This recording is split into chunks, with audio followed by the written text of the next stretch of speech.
thigh tattoo? A thigh tattoo? Yeah. No, I got calves and shit. Oh well, yes, yeah, you cool then.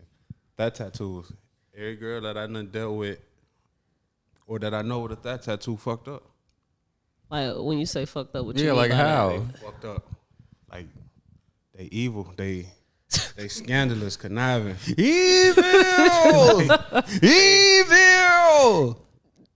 You can't put that on camera though. No. Is it a particular type of tattoo they gotta have? Hell nope. It's just I seen any. one If she got a Zodiac that tattoo, yeah, bro. It's up. two It's up. elephants. One got the Indian shit with the look like a headband with the feathers. That's not offensive? Yeah. I feel like that's offensive. I'm gonna have everybody scooch over over this way a little bit. Watch how he do it. Oh, okay. What the fuck I'm supposed to do? Okay. All right, we're good, Jay. All right. Hello, Cup Culture family. If you're on YouTube, make sure you like, comment, subscribe, and hit that bell. And if you're on your favorite streaming platform, thank you for tuning in and make sure you leave us a rating. This is episode 58. Blah, blah, blah, blah, blah. We got a special guest with us. What is your name, sir? Big L. Big L. Big lar. Quarter of Unfiltered University. Big lar. Trying to come back, yeah. Big lar. Okay, Big lar we coming gonna talk live. about that. Coming live from a real podcast. Ooh. Ooh, Did No, you those feel- wasn't that's shots. crazy. That's crazy. How I feel. How I feel. That's crazy. Y'all shouldn't have blackballed me. We could talk about that too, cause I don't understand why you keep saying blackball. Y'all blackballed me. I had to beg to come on. No, you. Okay, we gotta get some context. You can't leave the listeners lost. I'm Uncle Jonesy. We got Jay in the back. Yo, And we got Big Sexy T on the couch.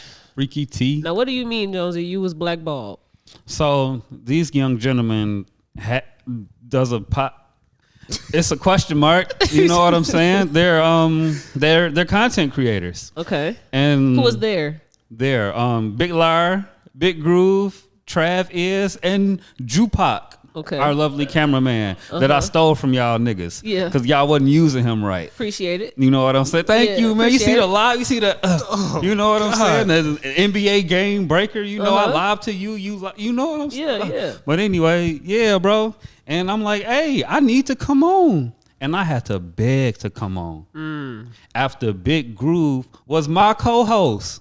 They stole him from me. So I stole Drew from them. this is not how it went. Chestnut checkers. So you had a podcast. Right, the School And- of Jonesy podcast. And Big L had a podcast. And his co-host on his Aftermath. podcast This was after mine. was a co-host on your podcast. Yes, they stole him from me. So they stole your co-host, made their own podcast, and you want to be on their podcast, and they was like, nah, not yet. Yes. Wow. We had him and his brother on. So how it go, Big L? What was it? Y'all had my brother on before me. No. I don't think No? so. No, you I was don't think first. so. I Because think he was at the old definitely house. first. Yep. Yeah. Oh, okay. So yeah. I was at the crib in that's not the harbor. What is that? EC. Yeah, but what's that? The hood. You see? Okay, that's cool. EC, yeah, that house. Uh-uh. We was in the basement. Yeah, he came there, but he came to Maryville too when I was staying there. Me? Yeah. I ain't come to Maryville. I'm pretty sure you did. I ain't come to Maryville. Yeah. Oh yeah, I did. I did. Yeah. You can get your story together, man. Yep. Nah, I fucked up. It's the edibles. All right, man. Well, Do no fucking edibles. since we already talking I ain't about no it, chump. what is this podcast, Unfiltered University, and what happened to it? What happened to it? What did happen? Is the real question. Bring us up to speed, big lie. Ain't no up to speed. It was a big misunderstanding between two individuals on the show. Okay. Groove and Travis. I was always the neutral one. Like, Okay. Whatever. Ain't gonna throw him under the bus like that. Hey, because that's what it is. Hey, everybody. This is a question that a lot of people ask, and yeah. He said he clearing the air. Yeah, man, you got to, but Clear the you know air, what big it is, liar. man. Like I still want to do it. Whatever. Yeah. Groove. We got to get him on board. Come together for the show, man. So, go ahead, Jay. Oh yeah, because it's like he just said, we do get a lot of people who still ask me like if they see me up. Whoa, what happened, man? When y'all dropping new episodes? I'll let you know when I know. Yeah, man. Marcus need a show, bro. Y'all know Marcus need a microphone. I blame Kyrie Irving. Kyrie. Oh my God! You cannot. That has to be censored. Yeah, we gonna censor that, but That is that's what I tell hilarious. everybody because that's how it ended. So if you had to give some advice or tips for people that are aspiring to create podcasts, because podcasts, the median life, the average life is 6 months. A lot of people don't make it past 10 episodes. Oh yeah, we was way Yeah, past we was 10. past that. Okay, so did y'all make it for 6 months of a pod? It was like a year. Yeah. Yeah, I felt like y'all went for like a we year. went for a minute. Okay.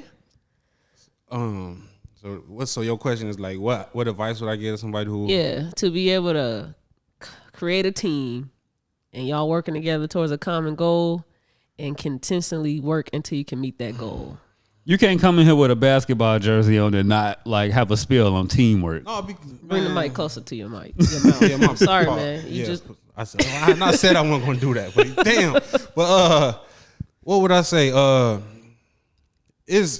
Man, I don't even think like how ours ended. I don't think that could have been prevented. okay. But just make sure you with some people that you fuck with, like y'all could get past y'all differences.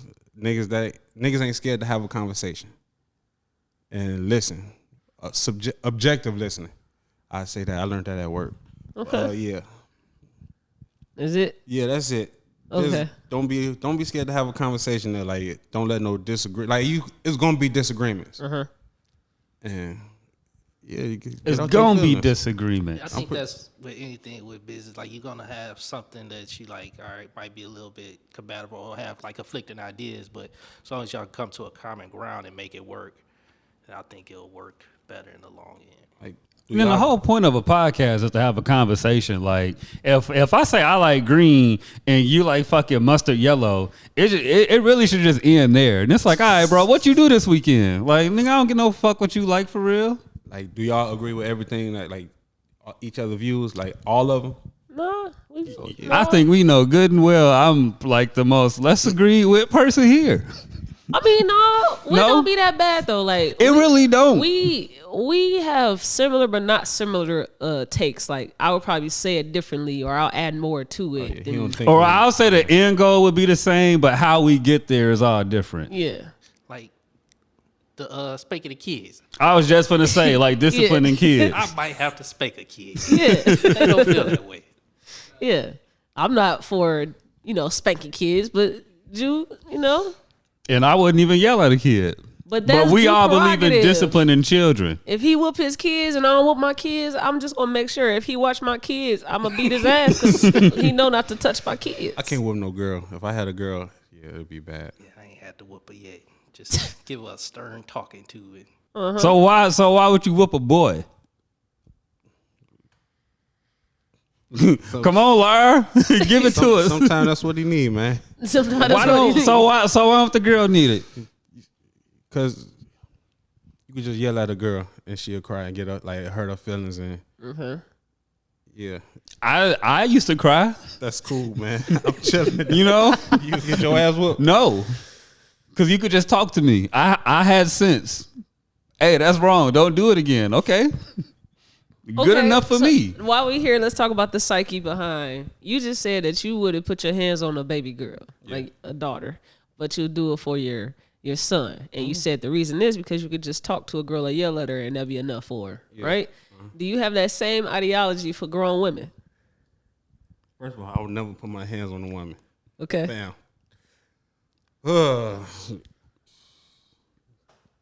I think back in the day, probably, but today, nah. I feel like you can't tell nobody nothing who know everything, Okay. and a lot of these chicks know everything. So the next step is to strangle them. No, avoid them. My guy. See? I was talking to a girl recently about Chris Brown and Rihanna, right? And she was like, we need to teach women that they shouldn't put their hands on men or get them to the point to hit them, right? And I'm like, or if you know that you are in a position where you can really beat somebody else by just touching them or snapping your finger, and you don't need to do it, why not leave the situation that is provoking you to do that? So Or- the Chris Brown situation, That's different. Yeah. Or we can just teach people not to hit each other. Yeah, we could do that, but we You know also what I'm can saying? control what they do if they got to that point of anger. We can do that too. We can take the proactive measures. Don't yell at nobody. Don't, you know what I'm saying? Take an aggressive tone. How do you teach people not to hit people? What you mean? Because it's common sense. Don't put like, what are you putting your hands on somebody for? It's all a foundation. It all comes from respecting yourself. I don't want nobody to hit me, so I'm not gonna go hit nobody else because I respect myself. And we also need to just send niggas to jail.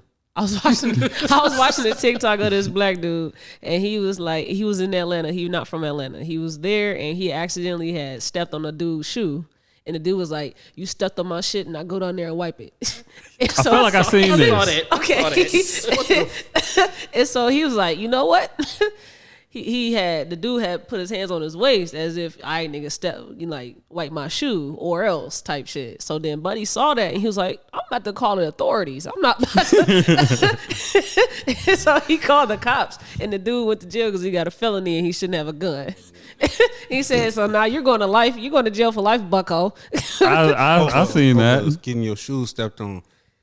Yeah. Yeah, niggas don't. I call it either way. Either call the cops or you could have shot him. Either way, I wouldn't have been mad at it. Cause you finna shoot me, so I'm gonna shoot you. What the fuck? But then you put yourself in a situation where you got to defend if it was self-defense or not. Right, but I ain't saying this from like a personal point of view. I'm saying this from like speaking for somebody that'll get that ignorant. Like there's people out there that got less to lose than you. Yes. So before you think about crashing out, going through being destructive through somebody else, it's niggas that got more or less, less than you to lose. So they gonna crash out first and quicker than you because they don't give a fuck more than you. Yeah. So take your ass home. Your little white Air Force Ones will be okay, bro. It's a sticky situation. My sister's husband was shot recently in Chicago. It was a girl, I guess, had crashed into their car, hit their car, and instead of her taking accountability that she created this crash, she got out and was on that with him, and she had like a baby or her son in the back seat. And long story short, speculations that after they had left the scene from the crash, the girl followed them and was that angry that she called people to come to where they was at and shot her husband outside. What the so long story short, when I heard that, I was like, damn, so she really just didn't care that she had her son in a car or a baby in a car, and she arguing with a grown man over something she did and was that angry to now want to see his life taken for something she did. So she must have no regard for life at all. At all. So what do you do with those people, with those type of people? Because I was angry enough where I want to, like, she got to be out of here. Because now my nephews and nieces ain't going to have a daddy because of that dumb shit. So that made me that angry. Mm-hmm. So what do you do? You just let life deal with them type of people. That ain't going to be the first or last time they do some dumb shit like that. I love Chicago. Yeah. They different, man. I swear to God. Because she going to try some dumb shit with somebody else, and then they going to let their ass know, hey, I'm dumber than you are. I'll fuck around and find out. Exactly. So, yeah. Shit like that, I mean, I ain't gonna say take on the chin, like take it how it come, take it how you got to, but it ain't, I ain't gonna say it's nothing you can do. It's something you always can do. You always can do something. You know what I'm saying? But as far as what you should do, you should just let life deal with them people. Yeah. Which is, that's bittersweet. It is. Just try to take your life. Hey, I'm an equal opportunist. However way you want to cut it, I'm with you. Yeah. I'm just saying the should way. That's, yeah. Follow me to the crib, man. On the phone with your people. Yeah. Yeah, I ain't mad if, you know what I'm saying, a ticket get put in the L on somebody because you got the information too. Yeah. So now that we on that topic, I did have something in the notes to read comments. Hey, I got stood up this weekend. What happened? And I didn't snap on Shorty when I got the weak ass excuse. Okay, wait. Tell That's because like I wanted to go off of that after he talked about like women being evil. Okay. But yeah, this shit was funny as hell, bro. Okay, tell me your bitter nigga story. So I mean, I ain't. Hey, you know what I'm saying? This how, hey, life be cutting shit. All Life right, be start life. from the beginning. Come on. So I go slide, and I was running late, but I knew she was gonna be late too because I know how she get down. So I'm like, hey, I'm sliding at 8. She like, cool. Okay. I get down there, I go wash my car. She like, hey, I'm running behind. Woo woo woo. I'm like, bet. So clean my car up. The car wash right down the street from her crib. So it's like, go do your thing, get ready. I'm going to be outside regardless. Yeah. So I pull up, throw on my clothes and shit because I was driving. So I throw on my outfit for where we finna go. Roll a sushi roll. Play a little Call of Duty. I'm like, hey, bro, this taking a little too long, bro. Yeah. So I get to calling and texting, bro, like 30 minutes with him, but I'm like, bro, I'm out. So I hear from her the next day. I don't even get an apology. I feel so bad. Oh, okay. And then? I just took a deep breath. I was like, all right, bro, I get over with you. So what was her excuse for why she ain't answer or anything? Bruh. I got a question. What's up, bro? Do she got a thigh tattoo? No. Oh, okay. No. So I had to laugh first because I would get mad again. Okay. So and she told me, she was like, I got out the shower and I sat down and fell asleep and woke up at 4 a.m. I'm like, you did that knowing you had somebody outside waiting on you folks. You not narcoleptic. You not. It's like, come on, bro. Oh wait, you were there at the house? Yes, bro. That's fucked. You call? That's fucked Yes. up. Now, if you was still at the house and I fell asleep, because I done did that before. Got out the shower, fell asleep. I did too, but I'm like, dang, I ain't Maybe trying to we'll make knock him on feel. the Because she stayed in an apartment. But It's one of them. You gotta. It's Wait for somebody to come in like Yeah, they do in the bro. movies, bro. But, yeah, I say well, nice. it ain't that much foot traffic. Yeah, that's fucked up. She cut off? Oh, of course. That's it. No, That was it. It was. She told me that. I was like, all right, bro, I get up with you. She's like, all right. Got off the phone. I was like, yeah, bro, we should just keep our distance. So what was the music that you listened to on the ride back home? My typical music. No, Oh, okay. some payroll, some Make sure he Chapel ain't- Man Dale. Make sure to turn no So- Drake on or something. So what if she hit you up and like try to take you out to make up for that? She should have did that during that whole.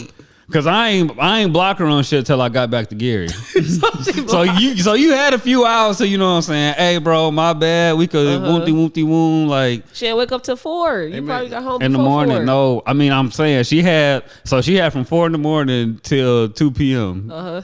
To do any type of reconciliation, apologizing or anything. Hey. All I got was I feel bad and I got out the shower and I sat down and fell asleep. I'm like, yeah, bro, let's keep our distance for a minute. So look, this is what you got. I'll hit you up in the spring.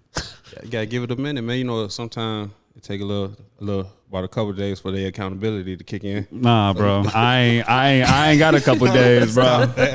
Let me stop. Big Stop, L, like, man, what Catch you in the what these spring, women out here gang. doing to you, man? I don't. They don't be doing nothing. I be chilling. They don't take accountability. Man, don't nobody take accountability, but more women. Yeah, a lot of women don't like to take accountability. All right, well, I got season 3 is about accountability, holding yourself accountable and holding others. And I got this nice clip from a Rap Radar interview with Killer Mike where he speaks about accountability. I'm the reason that I failed. That was hell. Okay, stay there. Why do you feel looking at it back on your journey? What? In so many ways, you were the reason you failed. Because if you can't accept self-accountability in it, you always powerless. You know, when my man Cross is wearing my Kill Your Master shirt, people low thinking almost, who want to say, I had got you. They say, oh, you're not taking up arms, Russian government. Well, we all could have joined in January 6th and did that. Everybody joined in. So obviously, your true master is, what are you weak to? What do you succumb to? What am I allowing to control me?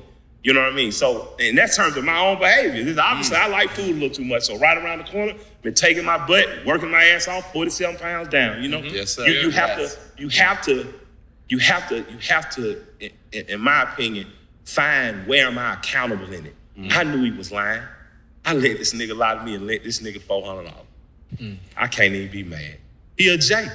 I knew my uncle wasn't gonna pay me my money back. You know what I'm saying? So I can't be mad at my uncle, man. I got this accountability. I knew Unc wasn't coming back. Yeah. I knew I didn't love her. I knew we just made love and we made a baby. And I knew when I left her, it was gonna hurt her and she was gonna use the government to hurt me. So I can't be mad at her. She can't be a bitch all my life and I'm mad. Like, no, man, you knew y'all was just having fun. You know what I'm saying? Right. And you have to, if you find accountability in it, man, it brings such a peace. And it allow you not to step in front of the bullet again. You know. You got with Slumber too. Yeah.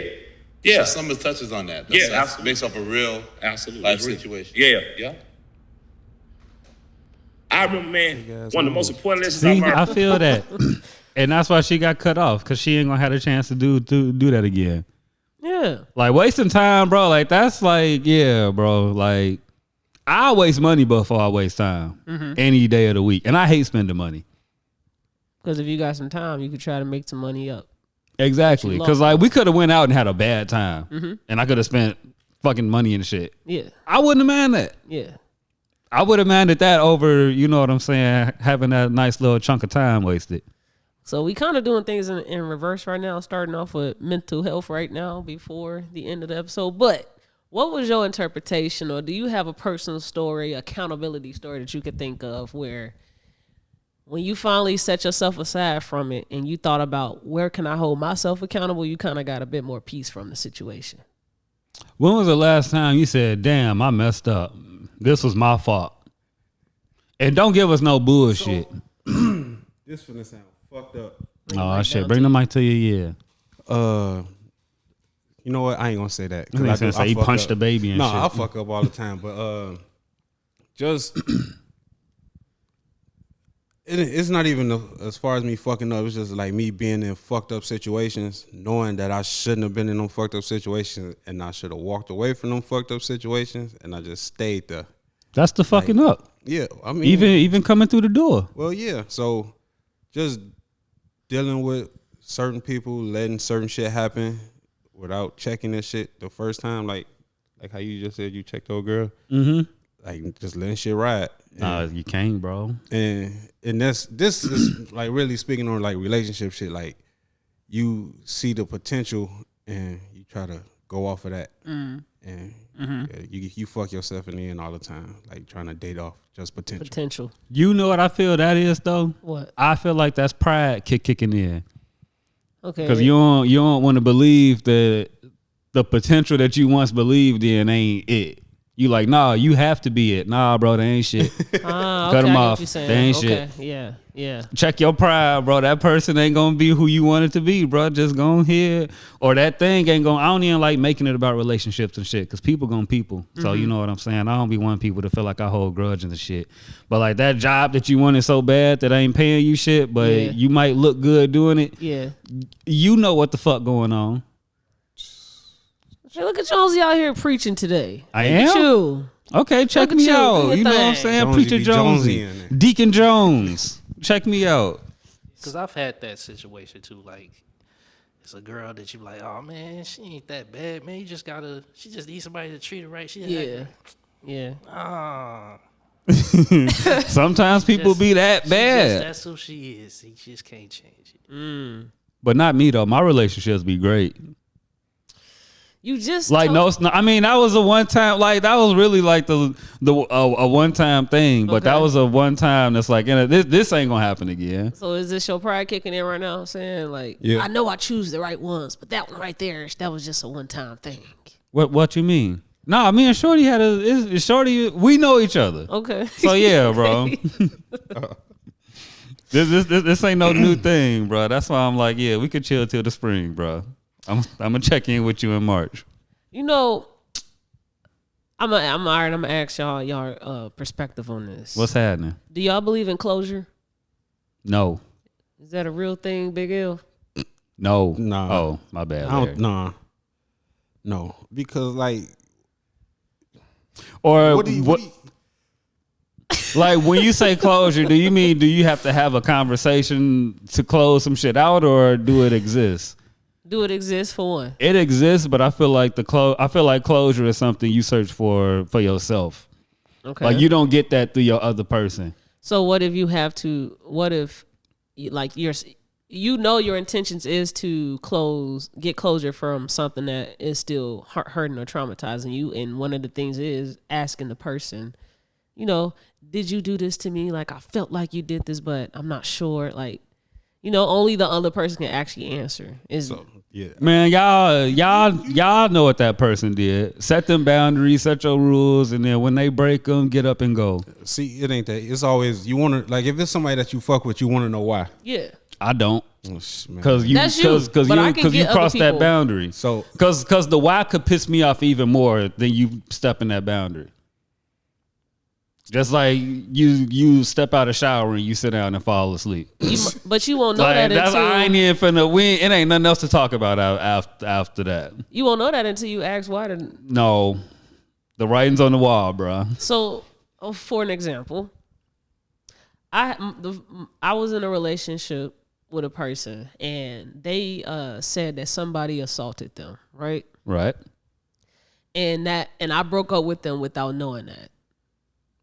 And Wait, what? I broke up with them without knowing that they were assaulted, right? Is that why you broke up with them? No, I broke up with them because they were reacting from being assaulted. So they were traumatized, right? But I thought it was because I wasn't being a good partner to them without having a reason for why I wasn't being a good partner to them. So if we both seem unhappy, I'm going to make the choice and just end this for us since, you can't tell me what's going on with you. Right. But then I learned that that's why that they were acting outlandish, right? Okay. And so I never received any closure from that relationship because I was hurt that I had to break up with somebody that I didn't want to break up with, but I feel like I had no choice. Right. And so when I learned that they were assaulting, I'm like, damn. So if they would have just told me or something, whatever reason, maybe things could have been different. Are you okay? And I never got like any of that. And so as I'm going through more relationships, I'm kind of scared in those relationships because I felt already what it feels like to be in a relationship and something as bad as that can happen. Mm-hmm. So I don't want any of that shit to happen in other relationships. So what can I do different? Like, I never really healed from that one to be able to be like a better partner for other people. You know what I'm saying? I'm picking up what you putting down. So I have to go to that person to talk to that person to help me heal through stuff that I never had answers for. Mm-hmm. That's so hard. Is that some BS? No, it's not. I just have a different perspective on it. Like I 100% A to B, I fuck with you. Mm-hmm. But if something happened to you that causes you to react negative and ill towards me, we gonna have to take that distance. Okay. We have to. If we want a great relationship that's gonna last, we gonna need to have some distance in between if some shit like that pop off. Mm-hmm. Cause I can't heal you. Mm-hmm. I ain't gonna try to. Mm-hmm. It's gonna fuck up the relationship. Mm-hmm. So if we finna preserve this relationship, go do what you gotta do. Life gon' life for you. Life gon' life for me.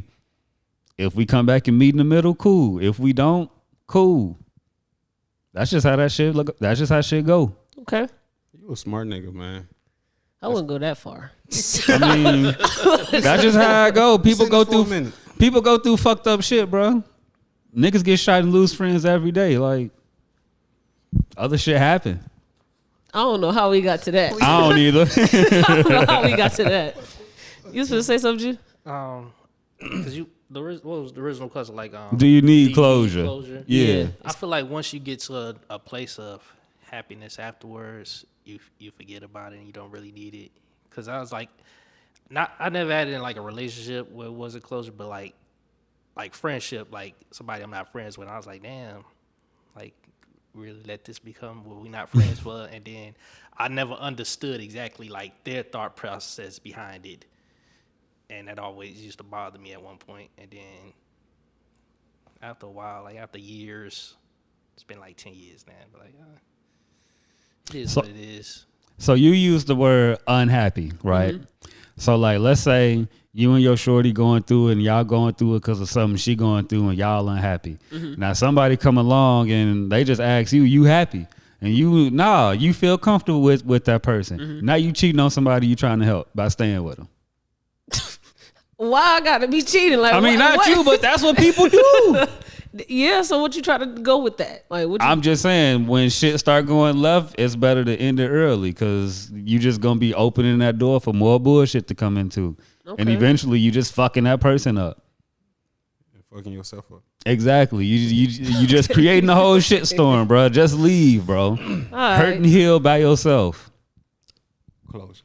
So look, with closure, I think if it's somebody you don't really get, like if you unhappy and you don't give a fuck about them no more, you don't care. But if it's somebody that you rock with and they trying to dip out on you, you want to know why. Or I would want to know why. So yeah. I've been guilty to not tell a person why I'm finna leave them. I'm very open with like, hey, bro, if you do any of these things, bro, or if this not what you own, we ain't gonna make it. Do you think that is a responsible thing to tell somebody why you're about to, exit their life? I feel like you should have the conversation of why they're making you unhappy. Okay. And then based on the initial conversation, that first one, that gives you all the answers you need. The tone is taken in that conversation, where it ends, that's everything. Mm-hmm. Don't keep going back trying to have that same conversation, because they gonna get on to how you trying to have that conversation, and they gonna learn to say what you want to hear. Now you being manipulated. What do you think, Big L? Man. if you go, I'm unhappy, in the end of that conversation, that person leave you with the feeling that person don't care, go ahead and start making your exit, bro. So I'm speaking from experience. I broke up with all the relationships I've been in. I ended one of them, and just to tell her why I did it, it's hard. Like, and we don't like hard shit. Pause. I like hard shit. You don't like Jolly Ranchers? Nah, that's crazy. Don't distract the man. but Keep nah, going. but like, Okay. it's you try to avoid uncomfortable conversations, and like that should be uncomfortable and weird as fuck. You gotta sit there and look at somebody cry, make the ugly face. Yes, give me the vulnerability, bro. We Yeah. finna have this You shit. just don't want. Yeah, you don't want to do that. And Okay. then, like, especially if it's somebody like you love or whatever. Yeah. And you sitting up the reason that, like, you don't care about cheating on this. You don't care about cheating on them and getting caught and seeing them cry, but you don't want to like have this conversation and make them cry, like shit like that. So yeah, just the uncomfortability of that shit, like that shit be weird. If you don't want to see a person hurt, don't hurt them. It's that simple, but It really is. It should but be. simple It should ain't be. simple ain't easy, Simple and that's ain't what I be simple. trying to. Nah, simple ain't easy. Easy is some easy shit. Like, it's easy as fuck for me to slap you right now, but that wouldn't necessarily be a simple thing, because it can create a whole. You know what I'm saying? Because you big lure out here. So why is it more simple to do the complex thing than to? Because I would think that cheating on somebody would be the complex thing, You would think. but the simple thing for me is to just talk to them. I mean, because you could cheat with somebody that'll give you 8 minutes of pleasure, and y'all go y'all separate ways, never speak again. That was easy versus having a 20-minute conversation on I cheated on you, and in that 8 minutes you got a nut off. Fuck, we finna have that conversation for? That's just how people think, bro. It's terrible for my anxiety to cheat, bro. Oh Lord. Gee, I got naked pictures before, and I'm like, bro, she gonna see these. I'm gonna get in trouble, bro. I'm done. She is done, bro. Like, terrible. Yeah. Just imagine getting some real pussy, bro. I freak out. I will freak out. Not with you. It's just stupid, man. Just tell the person that you ain't satisfying me, or I feel like we got something missing. Let's figure it out what that is. Or even if you happy, cut off all the distractions, bro. Yeah. If you ain't trapping and scamming and selling pussy on Snapchat, delete it. It said, I saw someone on Facebook that said You that don't need it. Social media created options and quotations for people that would never be there. Yeah, I mean, shit, the internet in general. And Tyler Perry, And Tyler Perry? And Tyler Perry. How Tyler Perry do that? I blame everything on. Name everything on Tyler Perry. Tyler Perry, his arch nemesis. Creating all these you see in every Tyler Perry movie, he got the perfect man. And Who You be got the perfect man? it's a perfect man in every Tyler Perry movie. You seen them wigs? Them ain't the perfect men. Like a perfect man in disguise, and he's not really perfect? Yeah. Okay. Or just like the man the man that most women will want. Okay. Like that type of shit. the protagonist. Yeah, like the nigga from the mountains that worked in on Why Did I Get Married? Oh, cop? okay. Yeah, The cop. He wasn't no cop. Fuck. So Yeah, you don't him. like that he has the perfect men in the movies? You don't like the cop from the whatever movie we talking about? He saved Sheila. He saved Sheila. Sheila was stuck on the mountain. You hate black women? Sheila was stuck on the mountain. Sheila was stuck on the mountain. She was the one going through the mountains. He saved her from going through the mountain. He did his job. He was a damn park ranger. That's what he's supposed to do. He saved a black woman. And you don't like that? Her husband made her go through that winter storm. Is this why you wearing a white t-shirt for the KKK lure? I'm white. There you go. Get the fuck There you out of go. here, Jonesy, man, that's crazy. What? Like, no, Sheila was happy. She was happy. She was putting in work to do what she had to do to go save her marriage. Okay. That's a problem too. A lot of chicks don't want to do what they got to do to save. Like you talking to somebody specific. He's going to different parts of the. Hey. So you'll see your girl through the mountains, over the river, and through the woods to save y'all marriage? She expect me to do it.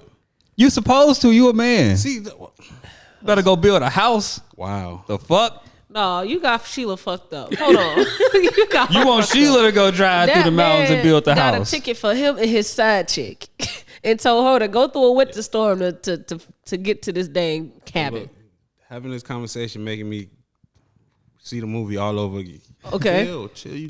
Let me get my stuff. Do your thing. Get your shit Do your off, thing. big liar. Do your That's my thing. part. Do your thing. Y'all making sense. I don't like Get your that shit right off. Nah. That's the shit I be talking about. I'm just saying, this sounds Nah. like you hate black No, women, I'm big gonna liar. use you as an example. I've now. never dated outside my race. Ever. I can't tell. Man, come on, Jonesy. Why you What- say that? what What? race? What's, Because he just sat here and said he hates Sheila. No, I didn't. I didn't say I hate Sheila. You said you hate her husband, so that means you hate her No. and her I was kids. talking about the cop. he hate the cop. Didn't they get married? Yeah. You hate her husband. I think she cheated on him too, ain't it? In the second one?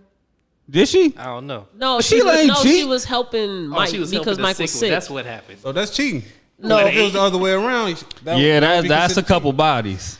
That's a couple bodies, bro. No, it's not. That's a couple. Hey, not. they had me in the first half. cheating. And she was sneaking. I ain't into gonna it. lie. So that's cheating. Because she knew that her husband wouldn't like that. Hey, So See, look, we she, gotta have hey, a doing that a lot. Taking care of your sick ex-husband is like 30 bodies, bro. No, it's not. Yes, it is. 29. 29. No, it's not. 29 and a half, because you had a midget somewhere. You was just wilding out. So y'all both the type that if your ex lover was to die and it's their anniversary death, you go Oh shit! Big L, who hurt you? Nobody, no, because I be chilling a lot, so I just be scrolling on Facebook and shit. Yeah. And I be seeing a whole lot of shit that be weird. Like, how long is you supposed to? Grief. Yeah. I pour out a little liquor. So you always got to put stuff into context for other people to understand shit, right? Right. If your homie was to die today, your day one was to die right now, how long you think it'd take you to grieve over that? Never. Yeah, you right. Okay. But if I get married or I got a whole nother girlfriend, been in a relationship for a long time, and my ex died 13, 14, 15 years ago, and I'm still sad. Because I mean, it makes sense. you remember every year that they damn died because they have an anniversary and.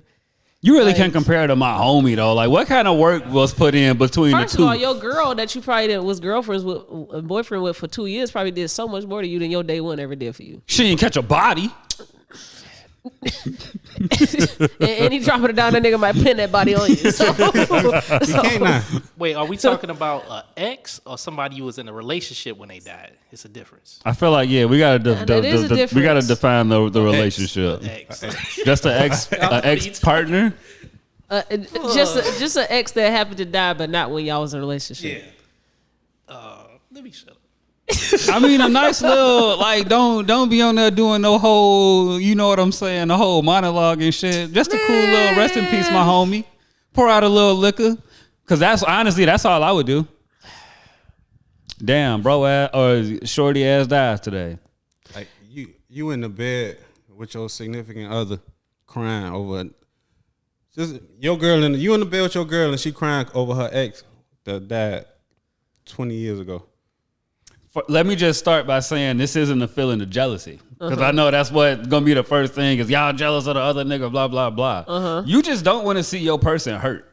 So it's like if you still grieving about this all these years later, we got to find some healing for you. Like you got to heal from this at some point. Sign up for some counseling. Like yeah, like I will do all that, but if that ain't working and you just really rocked you like that, you ain't fully moved on from that relationship. So you ain't gonna be 100% present in ours, and that's not fair to me. I wouldn't say that. That's how I would feel though. That's how you would feel, but your feelings, we already said this on the pod. Yeah, your feelings don't matter, but at some point they gonna take over. Whatever is consistent is what's gonna affect your feelings. Is not always what it is. You know, I could feel like you're not 100% present, but that person could be there, and just this day is the day where they are down. Though. Yes, because this day is their anniversary that they died. But if you consistently giving me this feeling, bro, what we doing? My mama, she always get on us every year on her mother's death anniversary. Y'all didn't call me and check up on us. We don't remember that her mama died on this day every year, but she does. And she's down that day every day. That's your mom, though. That's different. It don't matter. This is when somebody that you loved. Nope. It was a loved one. That's mama. That's mom love, bro. Come on, T. That's mom love, I'm sorry. bro. I don't pick and choose or prioritize, loved ones, because I done got hurt by my mother and my father, and a friend never hurt me. So it's like everybody get the same amount of love from me. You treat me well, I treat you well. That's it. That's all that take from me for me to fuck with you. I feel that. Yeah. But I can't, bro. That's cool. That's yours. That's what y'all do. But I will say it's a different type, though. I feel like it shouldn't be like you're a 1, 2, 3. It's like, nah, mom love, person love, friend love. You know what I'm saying? It ain't, yeah. Okay. Let's move over to some music or something. Hey, Pimp C the GOAT. So we, the world, or more so America, is celebrating 50 years of hip hop, right? Right. What do you all feel like hip hop has done or contributed to American history? You can curse more in public spaces. It's federally legal to do it on records. Okay. That's all that hip hop did. It bought people.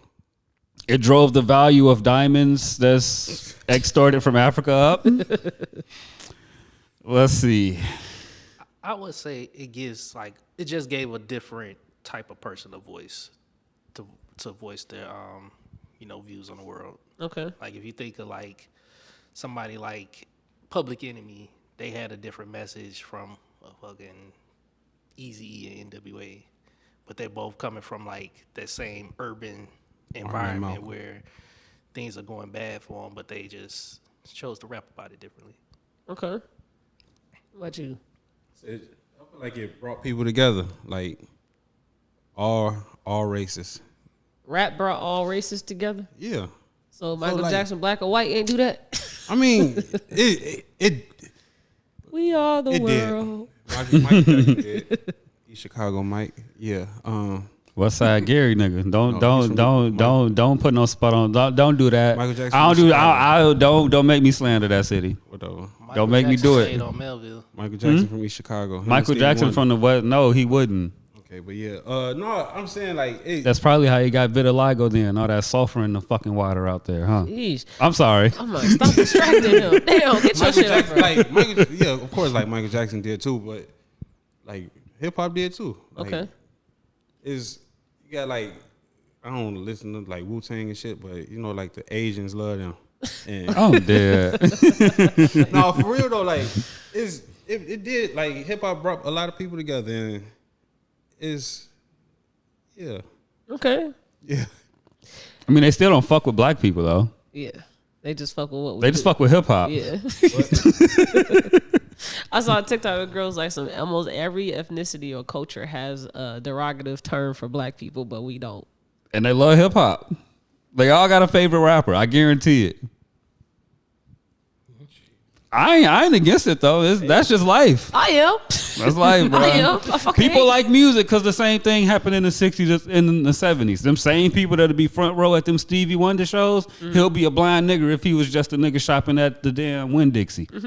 So that's just what it is. Like that scene from That he Do a the Right singing Thing. blind nigga. Yeah, he a singing blind nigga. That's all he is.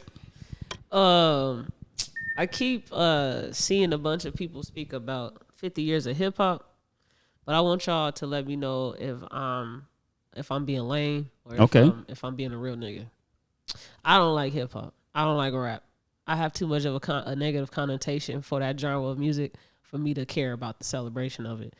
I'm going to the One Music Fest in Atlanta, and they had a great lineup last year. It was a bunch of R&B niggas. Right. This year they're celebrating 50 years of hip hop. Every fucking person is a rapper or some shit. Who's on the list? Do you know? Kendrick Lamar, Kendrick Lamar is headlining, and I'm excited for that. Janet Jackson. And then like I saw like Maze, Meg Thee Stallion, a bunch of hip hop niggas. But sound like an eye lineup. no, it is cool. Great. I fuck with it. I just don't want to be there all day listening to rap. like I don't rap. First of all, rap in particular, I don't think a lot of people are talented, that do rap. Right. I think rapping can be a talent, but because so many people rap, you lose focus on it actually being a talent. For one, like the different ways that you can say I ate her ass. Right. Is talent to me that you can flip that and say it differently. Like that's talent, So like what's your bar for a talented rapper? Like my bar? Yeah, like what's your like standard? Like who? I love battle rap. So anybody that it could be the simplest thing like No, I'm saying like who? Like give an artist. Artist. Yeah, like who a rapper that's like if somebody asks you like who or like what is a rapper, you're like him or them. Easiest answer to that is J. Cole. I thought you was gonna say Eazy-E. No. Like, what the fuck? No, I was not gonna say You him. gotta be I was trolling. not gonna say him. Easiest answer is J. Cole, just because everybody know that person. Okay. Anything other than that, I might not turn it on. Mid. Yeah, mid. And rappers don't know how to perform. And all they want to do is do shows.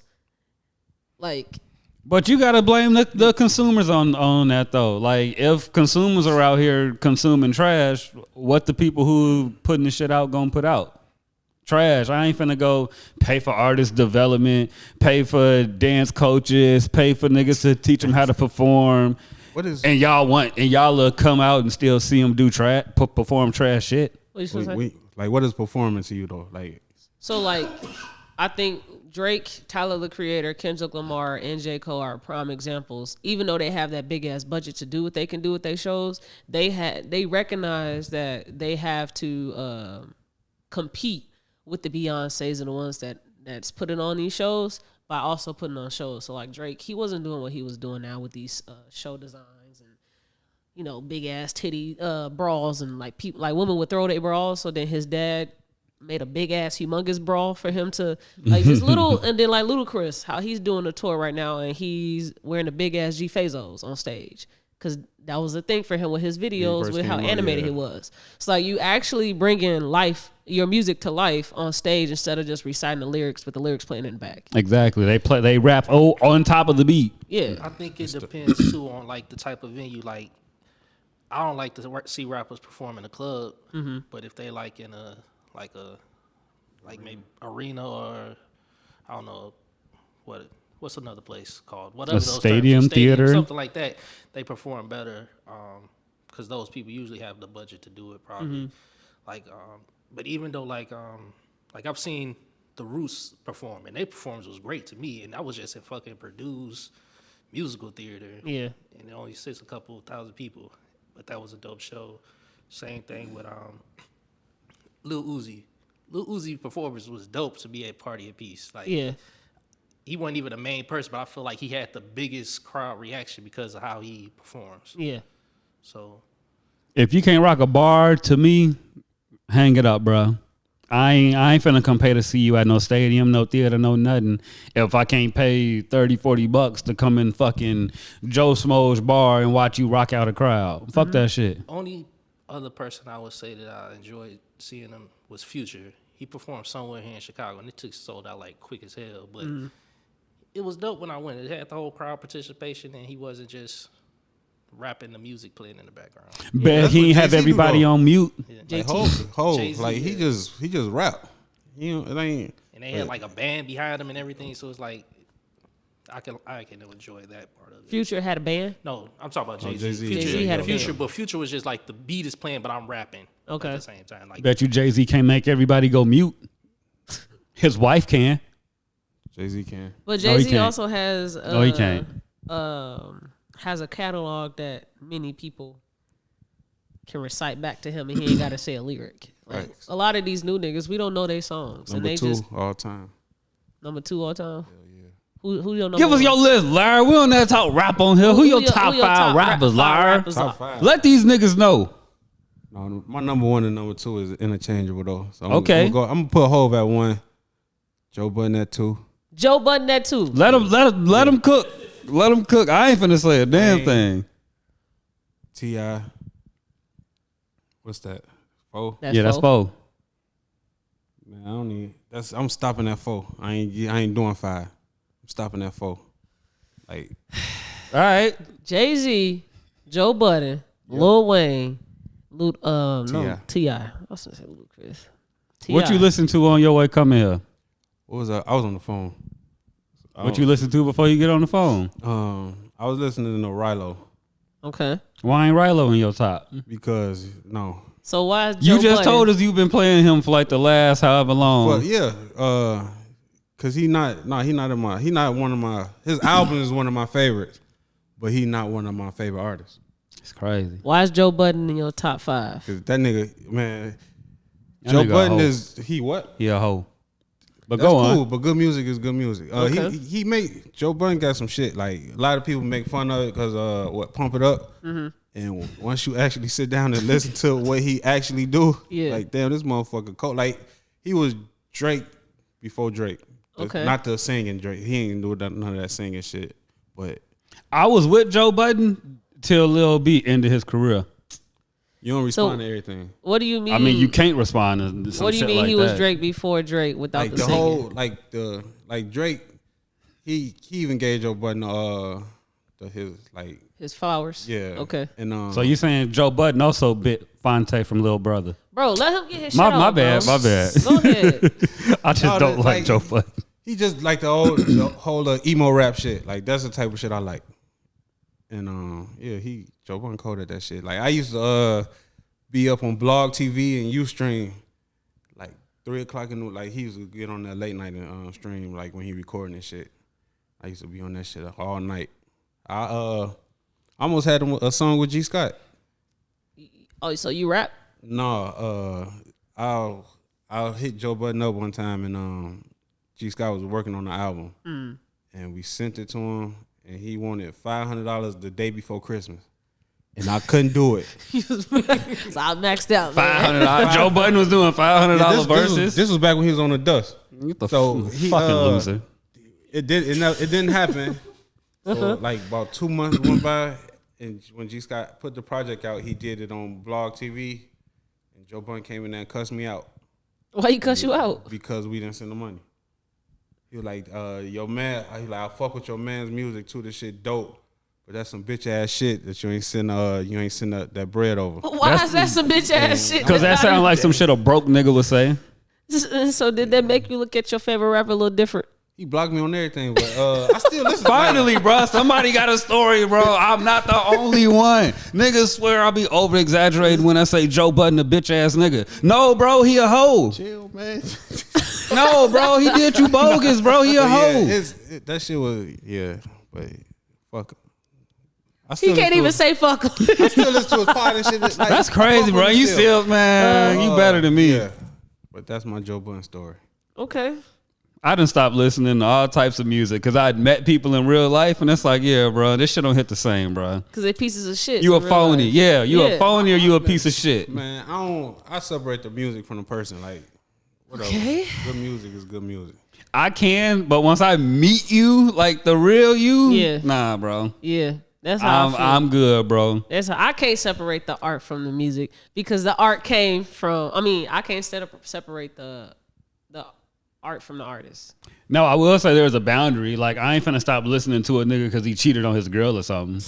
You know what I'm saying? Man, like, that's fucked up. I mean, because I ain't gonna listen. I ain't gonna stop listening to an R&B chick if she cheat on that nigga. I don't give a fuck about that shit. But if you do something like hurt innocent people or hurt kids or something, nah, bro, fuck you. Ever since Neil told his other wife to, he ain't having no more kids, and then he left her and got 4 more kids with another woman. His shit ain't been hitting the same for me. I went back and listened to some of that old shit, and I'm like, yeah, this was really perfectly like well written. Yeah. But this shit ass, bro. Yeah. That's how I feel about Unpredictable. I was listening to Unpredictable yesterday from Jamie Foxx. I was like, it's a hard listen now. Don't make me mad. What's wrong? It's a hard listen, bro. I forgot to say. It's some filler on there. On Unpredictable. It's a lot of filler. It's a lot of filler on old R&B.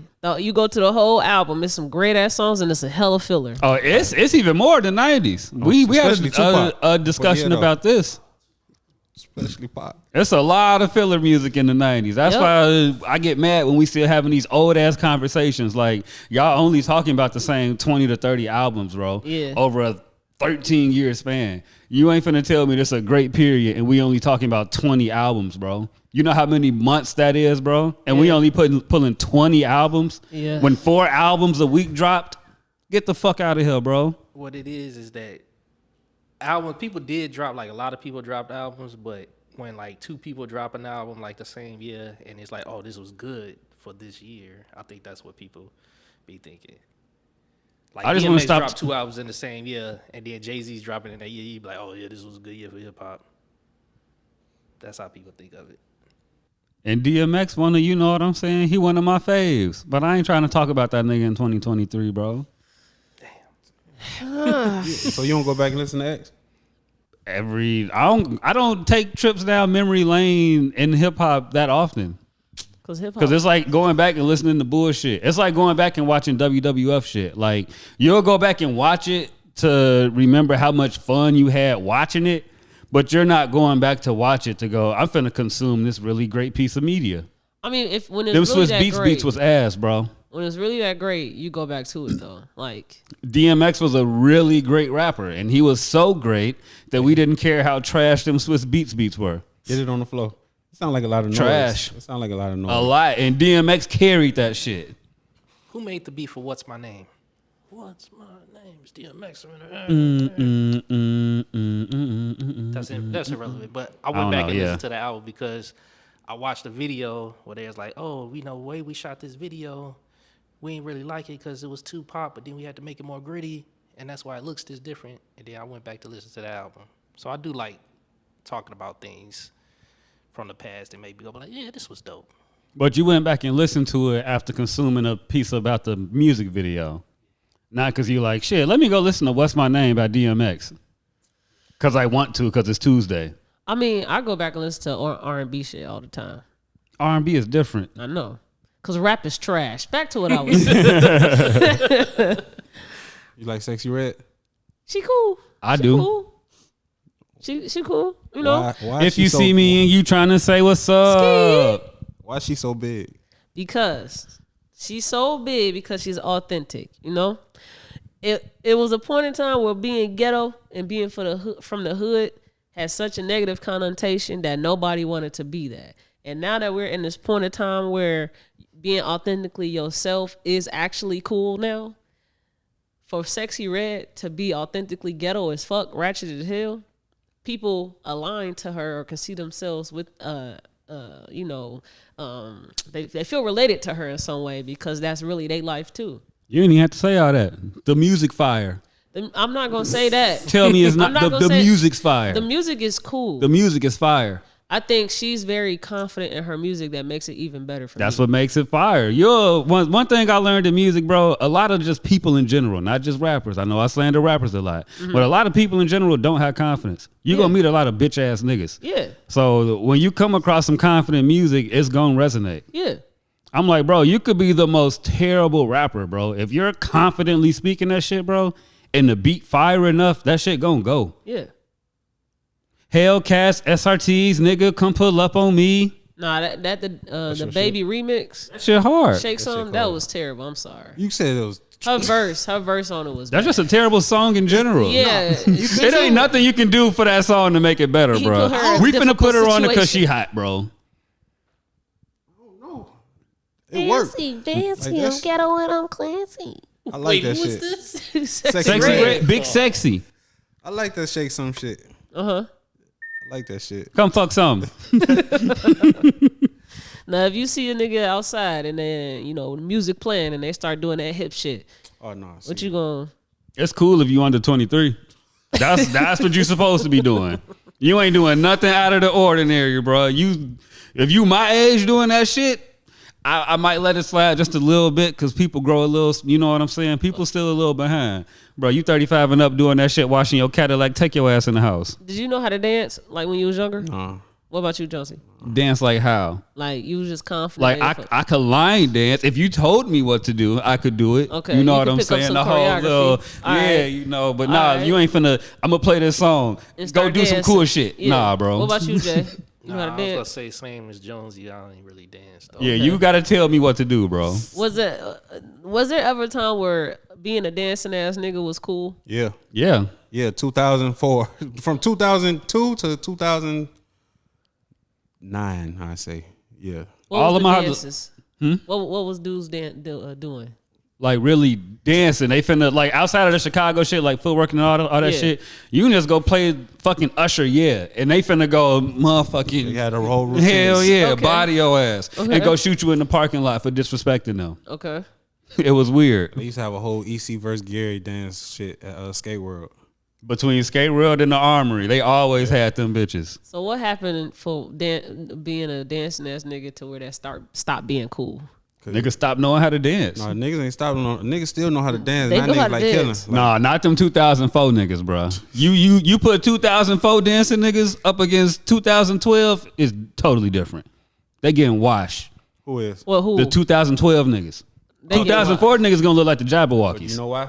Because that's what you grew up on. Like it's just like the music shit. Like you taking a trip down memory lane and you were seeing them 2004 niggas dancing. And you be like, I remember that shit. Like this was my era. You know what I'm saying? Them 2012 kids, they grew up on Ritalin and shit because their parents ain't know how to raise them. All they know how to do is sit still. So when you play some music, all they know how to do is stand up. They grew up on what? Ritalin, What is that?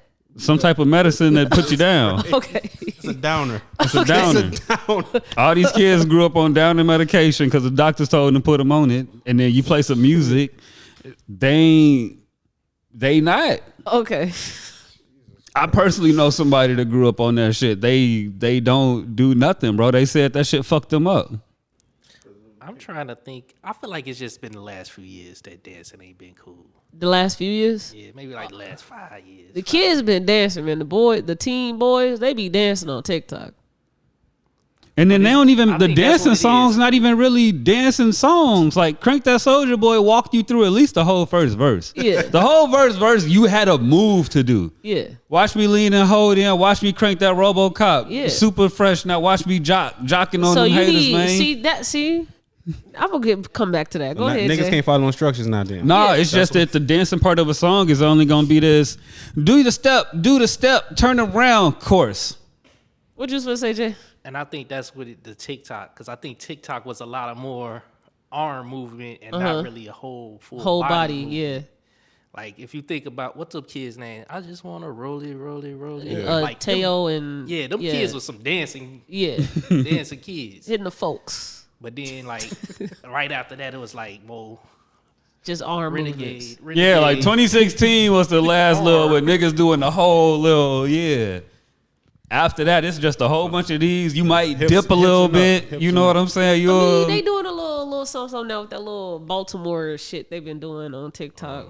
yeah, them East Coast niggas dancing. Yeah, Philly, Baltimore, yeah, them Jersey. Maybe it's Chicago then, because I ain't seen a full workout. Man, Chicago ain't had a Chemo, he's starting to come back. Not Chemo. Who did we interview? You weren't there. We interviewed somebody Chemo. on the street. That's It was Chemo? Chemo, Okay, yeah.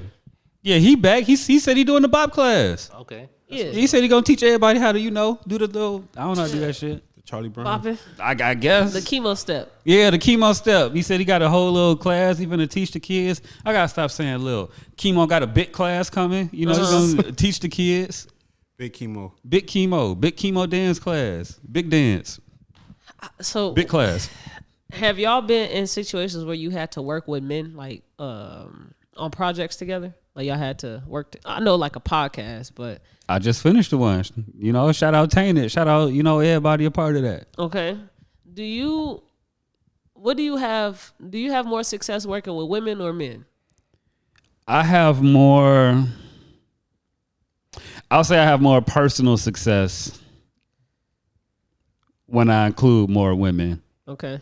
And I'll say I have more business success when I include more men. So Like preparing something to bring to a business table full of men. Mm-hmm. If I prepare that with women, it turns out better than if I built that with men. Okay. If that makes sense. So the business part, I didn't get that one though. You said it's So like, all right, so I wholesale cribs, right? And right now I'm building up pretty much the infrastructure of how I'm going to go about doing things. I'm trying to do this for as less money as possible, if you pick up what I'm saying. So if I ask my homeboy that also does graphic design and I go, hey, can you design this? It's probably not going to get done. But even if I pay him, it's still not going to get done or even on time. But if I go, hey, shorty, I'll give you a bottle of wine if you make this to me. It's done in 30 minutes. what about you? Credit lines be better.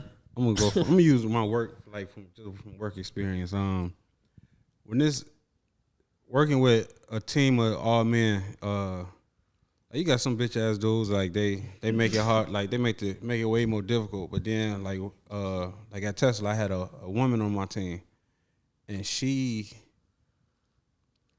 always had to go out her way to make it just because I'm a woman, don't make me weak. Yeah. Like she had to make it known though, like you could see her doing that. That shit get annoying as fuck.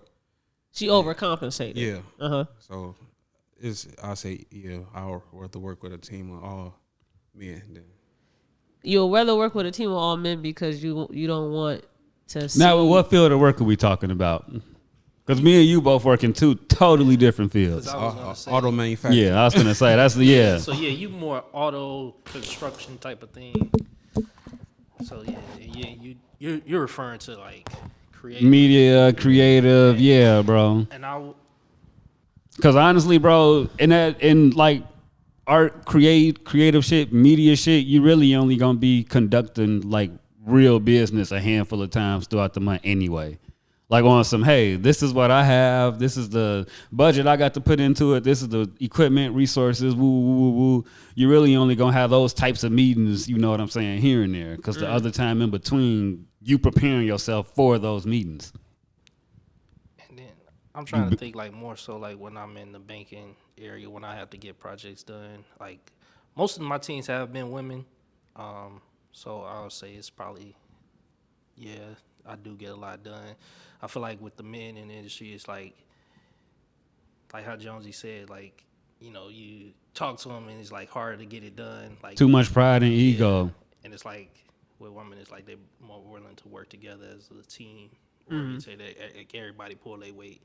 And it was like maybe that's because it's more women that I've worked with than not. But Women just be more goal-oriented. Goal-oriented. Man, fuck. Goal Yeah, bro. Say that shit, man. Save me. Save me. I got you. Go ahead. Yeah, bro. Like niggas, once they pride is attacked or is compromised, bro, they finna crash the whole fucking ship, bro. It don't matter what y'all put in and put together, bro. A nigga get too prideful and y'all ain't easing that pride, that shit gone. As long as that woman is happy, she gonna do whatever, bro. You hungry today? Here go some lunch, bro. Keep working. Yeah. You need to take the day off because you know what I'm saying? You a woman? Cool, bro. Take your time, bro. The work gonna get done. Niggas won't even tell you when they need to take a day off. They'll just go ghost. and then Woman hit you too, up, I tell her, think yo, if- go ahead, Drew. depending on the person too, because some people be just more goal oriented. Like I want to get to a certain level, and they just want to do all that it takes. And I think that personality trait depends on who I would rather work with. That too. As long as we can make it to the goal, bro. I don't care what you coming with, bro. Let's get to the end, please. So how did it feel for y'all to have a woman be leading y'all? Great. This feels fucking awesome. Why? It ain't no pride or no ego. Hey, Jonesy, stop being mean to people. Cool, bro. Easy conversation, bro. You was being mean to people? Yeah, so let me go skip past that. It's 50, yeah, you know what I'm saying? It's debatable, right? Whereas if I'm working with a dude, they'll probably let me keep going because some people do find shit like that funny. So they're going to let it keep going because it's getting entertained and shit. But the whole time, you on the side like, man, Jonesy, man, I don't like that he doing that. He woo. Now that person you went and told somebody else, and then by the time it get back to me is, man, T think Jonesy a bitch ass nigga. Uh-huh. You know what I'm saying? And it's like, damn, we just had you know what I'm saying? We going viral and people laughing with me and woo. Yeah, bro, nah. So yeah, that's why, yeah, this shit lit, bro. Jew? Most of my managers, like maybe like 70% of them have been women. And so it is what it is. Like, I feel like, again, it's that personality trait. Like, some of them, like, it's just easy. I know it's just about to be an easy workload. They go tell me what I'm doing wrong and ways that I improve myself. But then other people, they just focus on getting there and they make it harder for me to just like want to work for you. So it's just that personality. Like, men don't know how to express themselves. So like shit'll get built up. Like you'll be fucking up and then you'll want to tell them, but it'll build up. So by the time you do tell them, it's, hey, nigga, stop doing that bullshit. When you really could have been like, hey, bro, you plugging this in wrong. Just do this or turn this way. Talk a little lower. Turn the light off before you leave. What I have learned, because this is my first time actually like working with men as much as I am on a project this long. What I learned or what I'm picking up is that I actually have to tell y'all every single detail. Yes. I keep telling you I'm slow. What's wrong with that? Yeah. I don't have to do that with women. Like, they can improvise. And I asked my boss, I said, my 9-to-5 boss, I asked him, I said, like, why is it that some people just can't pick up stuff the same, like new information the same way that I can? And she's like, I think it's a skill. Like, I only have to tell you one time, hey, T, this is how you do it. And you're going to do it right every single time. I only have to teach you one time. Some people, you have to teach them multiple times, multiple different times. You have to keep repeating yourself. And they still will probably do it their own way. You just got to teach me once, but you're going to have to remind me for sure. You teach me once and I'm always ask you, is this right? Okay. Why you don't have that confidence that is right? Because people be wishy-washy. And I've been told to do something before. I repeated it. The first time it was cool. Then I did the same exact shit the second time and it was wrong. Or it wasn't good enough type shit. So it's always, I'm just trying to make sure that's cool. So the flip side of that person that is supposed to be leading you, they also need to have transparency and good intentions for their people that they're teaching.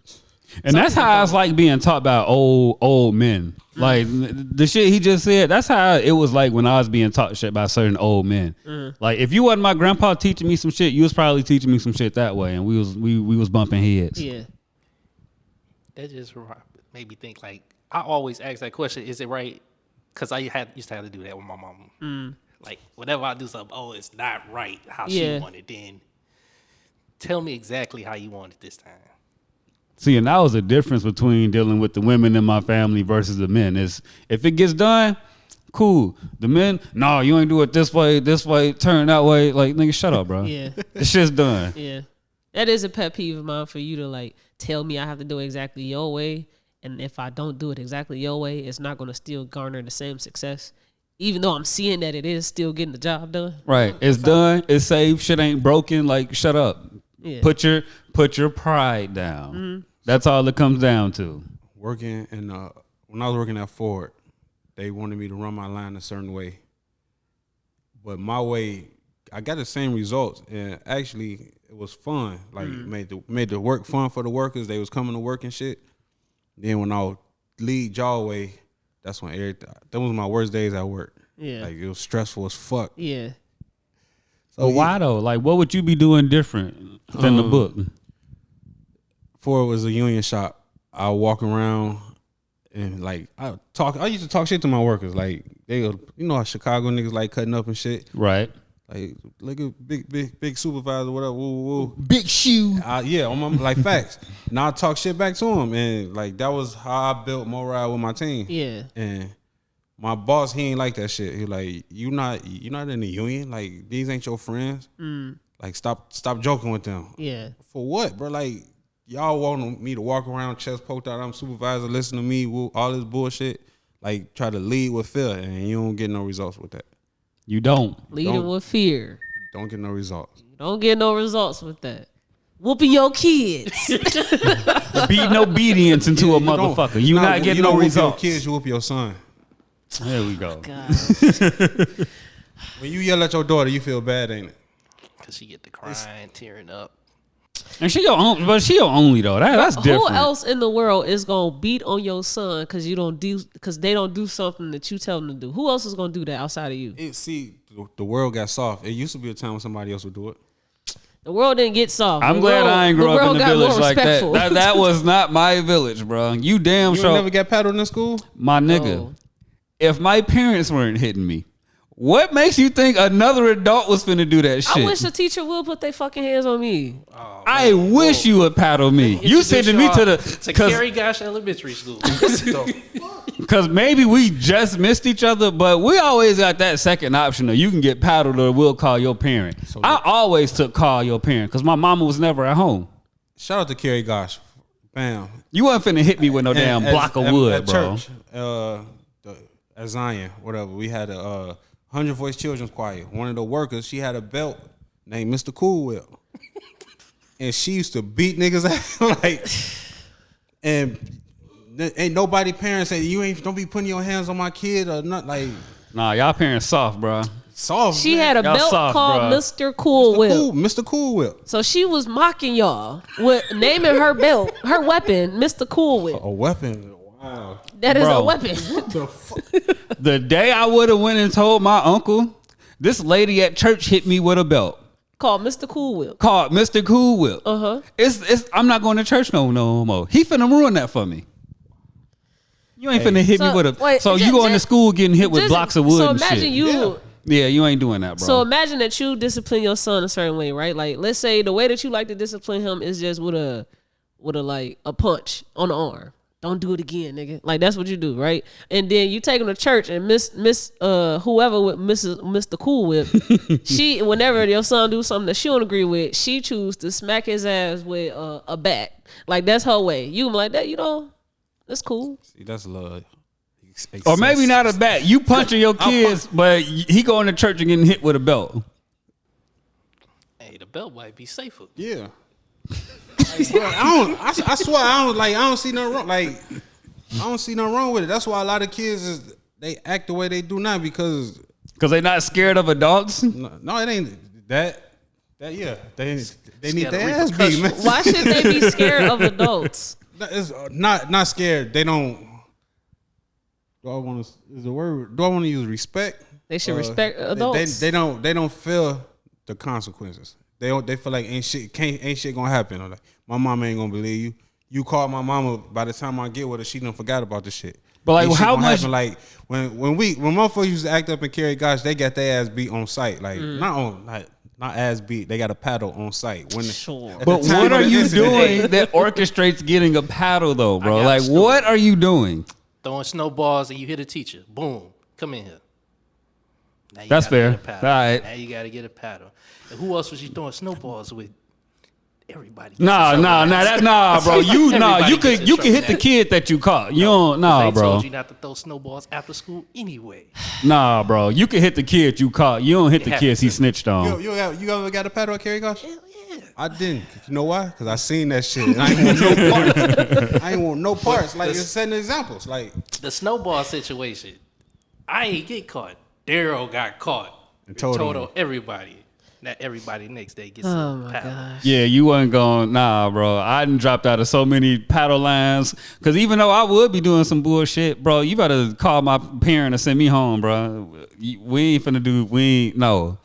Because I ain't getting in trouble fighting, so you ain't finna hit me with nothing. We had a kid who did that. His mama came and whooped him. Worst whipping I ever seen in my life. I seen that 5th grade And he begged to get a paddle. because he knew his mom was going. That's crazy, bro. Y'all do realize nobody else in the world will beat on y'all kids like the way that y'all beat on y'all kids. Literally. Nobody else will do that unless they just have an issue with your kid. Like, majority of the time, all the assaults that a kid has ever experienced was by the hands of their parents. Because if you count the amount of times I got in trouble versus the amount of fist fights I got into, the amount of times I got in trouble is way more than the fights. So if I'm getting paddled and beaten and punched in the face and shit, bro, the people around me are doing more physical harm to me than motherfuckers in the street. That don't make sense to you, like when you think about that for real. My mom shouldn't punch me in the face more than kids at school. You actually got punched by a nigga in the streets. That makes perfect sense to you. Because what are they preparing you for if they say that if I don't do this, then my kid gonna be wild as hell, and you actually not wild as hell, and no one is punching you in the face for no reason. Like, it's following rules. Like, what rules? Coming in the house late. Like you gave me a time to come in the house. I came in the house an hour or 30 minutes later. So now I'm finna beat your ass. Yeah. And when you get older, that's not actually a rule to come in the house late. So it's just when you in the army, you. I was in the Air Force. So it's a different kind of punishment. Like if you don't follow rules in the Air Force, like what you got to do 1,000 push-ups or some shit. That's cool. Like that's punishment. That's you weren't finna hit me. But nobody. It wasn't nobody. People. Listen here, it ain't nobody in who was president in Barack Obama's military that could punch me. You getting your ass beat. But I'll get in trouble to do push-ups all day. A paddle is not you're not hitting me with a block of wood, gang. That's not better. I'd rather you punch me than hit me with a block of wood. I always got in whoopings for doing stuff that was like physical or verbal. Like if you call somebody a bitch ass nigga, they might punch you in the face. They might. Yeah. I'm 50-50 on that. And where I'm from, they probably would have punched you in the face if you was outside saying that. So my mom, if I'm gonna say that to my mama, don't cut that out. Boom. You getting this woman for talking crazy. Because if you go outside, somebody's talking crazy to you. Did what you gonna do? I feel you. They gonna punch you in the face. One of my cousins got a whooping. I can't remember what CD it was. But I let him hold one of my CDs that had cussing in it, and he wasn't supposed to have music with cussing in it. And he got beat up over it. And my CD got broken over it. But I'm like, for listening to music, bro? It's certain things, man. Nah, bro.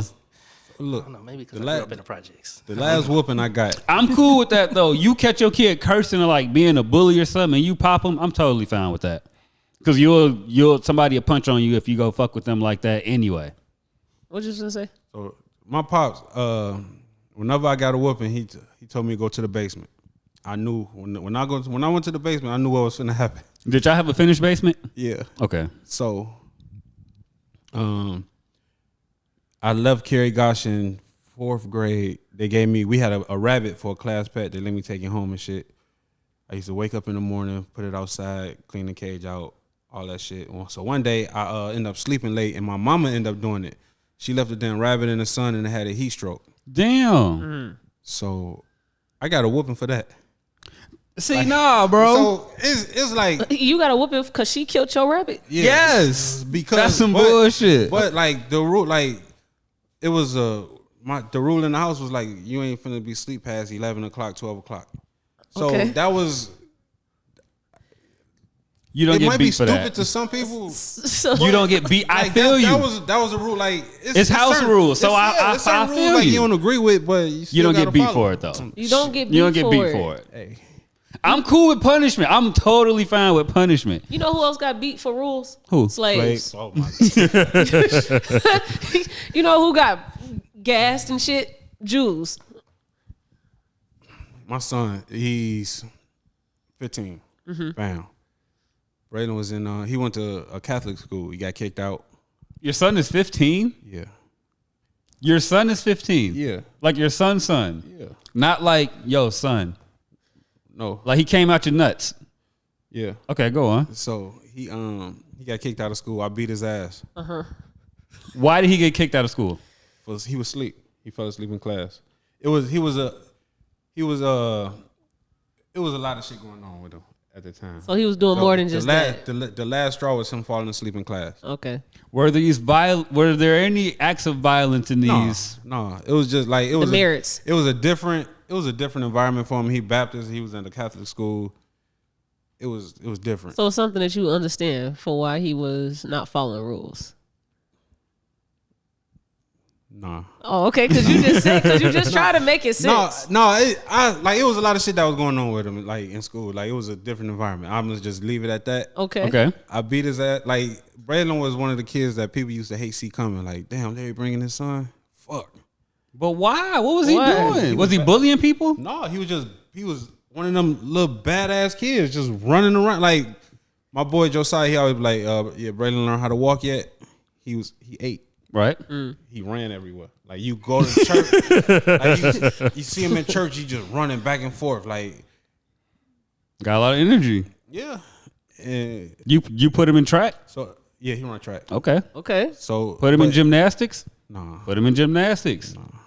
Put him in gymnastics. He's a junior. Put him in gymnastics. Niggas like to flip. You go to East Chicago. Ain't no gymnastics. I will find you a tumbling team. Put him in gymnastics. Where you going with the story? Yeah, but go on. I beat it. Like when he got kicked out of school, he got his ass beat. He ain't been in trouble. Like he an honor student, man. Like top 5 in his class. It was like, all from that whooping. That's what I take credit for that. Like, I take credit for it. You don't think it's out of fear? Y'all don't think that's sick you will as hit fuck. him? What? You don't think it's done out of fear because you will hit him? His son is an honor roll student, scholar. All because I whooped his ass that one time that he fell asleep and got First, suspended. we want to congratulate your son on great academics. Facts. So, I don't know, man. I grew up getting my ass beat. I won't hit him now. Mm-hmm. How did you feel after doing that? I feel bad as fuck. Bad? Yeah. Okay. Like I got a heart, fam. Like I ain't. It's, me beating your ass gonna hurt me more than it hurt you. Oh my god! You had me first. I was with you, bro. Hey. I was with you. We could go on a whole long tangent about whooping kids. One last question, though. One last question. I got a homie who ain't never had his ass beat, and he was fucked up. Like he fucked up. Okay, what was his parents doing? Like was they was just random? I mean, regular, just letting them run. Same folks. Let him do what he do. Okay. Like no accountability. Okay. I mean, you still gotta raise your kid. I'm just saying you shouldn't punch him on. You shouldn't punch on him. You're like the only way to discipline a kid is not to put your hands on no. him. So that's not like I'm not saying like the only way to discipline your kids is by beating their ass. Like that's when you reach your last straw. It's really the fact that we keep saying whooping. You know, he beating their ass. Like that's what you're doing. No, essentially that's what you're doing. It's universe. Like that's what you're doing. I don't really mean like beating their ass. Like. But beat their ass, shit. Man, whooping is like I'm down with you. You catch your kid cursing, you pop him. You catch him being on some bully shit, fucking with people. You go rough them up. Like that's totally cool, bro. Your kid just fucking up because life beating their ass, bro. Don't beat their ass. Like maybe your kid dyslexic and you just beating their ass. Oh, see, that's different, man. Cause like people in my family used to always say I should get whoopings because I got bad grades. But I'm like, bro, I'm not getting bad grades because I don't understand the work. I'm getting bad grades because I'm bored. Mm-hmm. I'm smarter than these niggas. This shit is boring, bro. Mm-hmm. I'm not engaged, huh? Did they ever skip your grade? No, and they didn't because I used to daydream. So they tried to put me in special ed. I'm like, bro, I'd rather struggle through the regular kid shit because I'm not finna concentrate. So I'd rather struggle through this shit than go be in special ed. Because if I'm bored in my regular class, what's finna happen when I'm in the condensed class? I asked that because I had a cousin who was like that, who he is actually smarter than they gave him credit for. Like, he is just disengaged because he know this already and didn't care. So like I could build a computer. I fixed my PS2 when it broke. Like I broke that bitch all the way down, put this thing back in there and shit. Like School wasn't shit to me. Y'all niggas can't count. We 10. You can't count. What the fuck is wrong with you? Okay. We 12 years old. You can't read. You don't got books at home.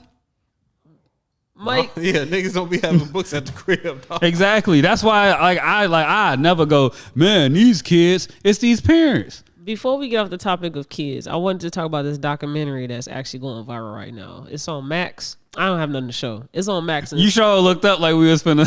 I was looking at the time. It's called BS High. Okay. Long story short, football coach created a prep school. He tried to create a prep school called Bishop Sycamore, right? And he did it all. Didn't we talk about this on the pod? No, this is new. No, this wasn't the high school, the grown player in the. No, No, it's something different. All right. So he basically he targeted a bunch of black boys in the hood. Say, I can get y'all out of y'all situations. Y'all could come play football at my school. I'll get y'all to go to D1. Mm-hmm. And he didn't have any funding. He didn't have an actual real organization set, and this is all in Ohio. And so he basically says he didn't break any rules because there's no rules actually to stop somebody to create a fake school and to do the things that he was doing, which is actually true. And that's why Ohio, they can't do anything, and they choose not to like speak on this actual documentary because all of this was under their like rules and regulations of their state. So this man started a fake high school so he could compete in high school sports. Yes, and some of these How players, bored do you have to be? But go on. He was putting PPPs in these boys' names to fund what he was doing. So he was because he told them it was 12. He told them it was $12K. Their tuition was $12K to come to this school. Right. And they obviously poor and they ain't got no money, no jobs. And so he said, we can't do this, coach, but we really want to do it. Oh, I can help you. Just give me your social. Da, da, da, da, da. All right, so y'all got kids. When y'all register y'all kids for school, do they need their socials? Yeah. Okay. I was gonna say I don't remember if my mom gave that shit or not. Yeah. I feel like once you put it in there, though, it's like in there. You just got to come back. Yeah. It's in the system. So Damn. You need birth did it records. the one Your time. birth certificate and socials. You know what? Yeah, bro. You right. Okay. Damn. So he's maintaining his innocence. He had well intentions with everything. He ain't do nothing scandalous, no scams. He's not a con man, and he's a solid dude providing for his community, right? And then so they tried to talk about like what the larger enemy is, because he's not the enemy, but he can be a face that we want to place blame on. Okay. The larger enemy is that this is possible, that people can make millions of dollars off of high school students or college students that weren't able to make a profit from their talent, their athletic abilities. Right. And these kids don't get no dime of it. And it's ultimately their life in y'all hands that y'all playing with because y'all doing it for a profit. I feel that. I wanted to talk about that in particular because if you watch the documentary, it's wild as fuck all the stuff he was doing. Like, So how is he not getting the hit on PPP fraud? You got to prove that he did it, and they gotta like the kids. Oh yeah, the kids will have to go to court and testify against them. Yeah, and they said in the documentary, like, he told us, give us our social, give us our number, and and that was it. And it was just a bunch of that he made all of them barbershops. That's why I don't never slander niggas who scam the government in the hood. I'm like, bro, if only y'all knew, bro. Like them welfare scams. Gee, Indiana be hidden motherfuckers in them bitches. Yeah.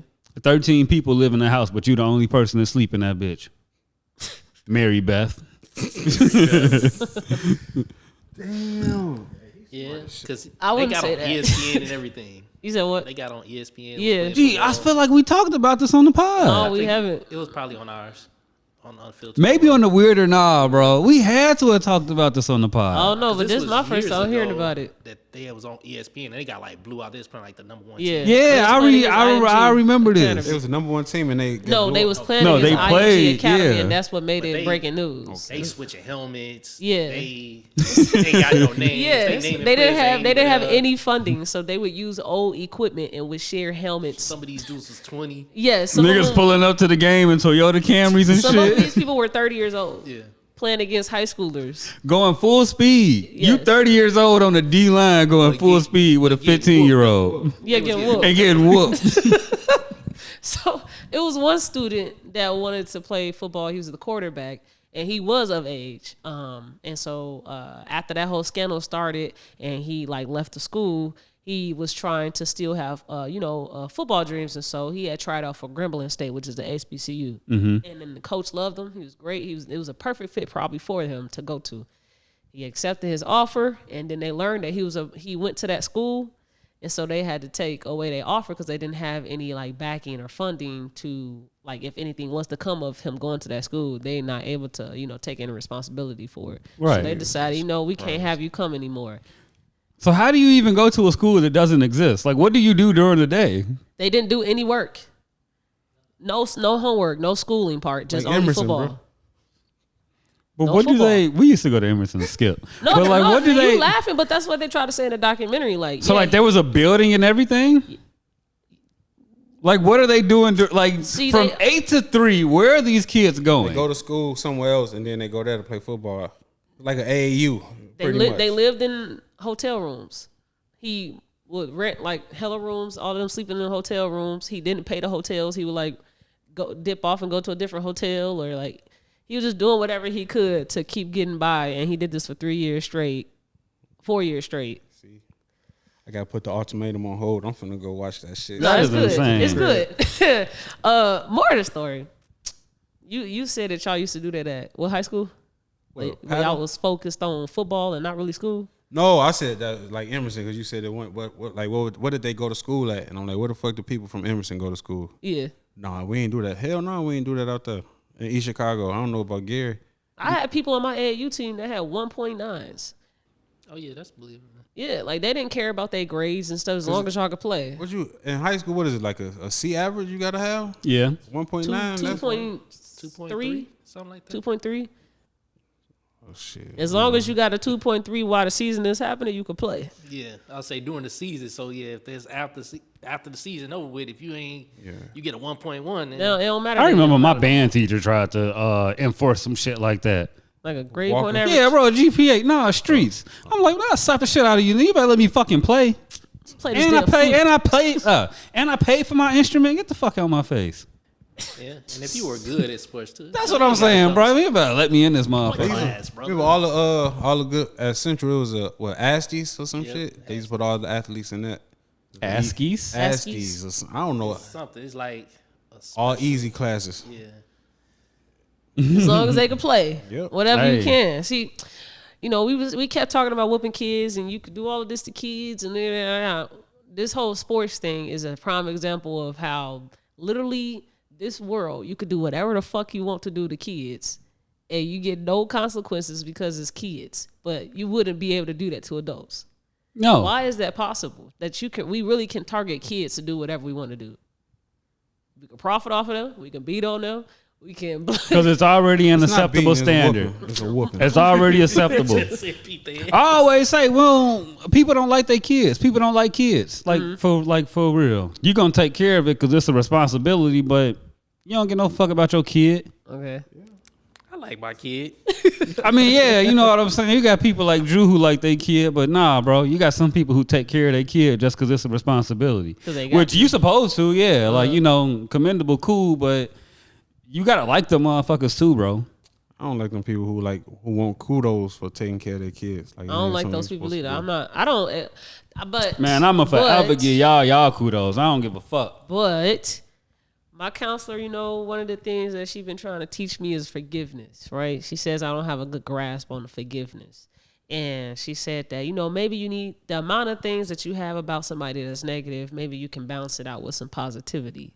And so I started thinking about, all the times I probably didn't talk about my parents on the pod. And how many times was it good or how many times was it bad?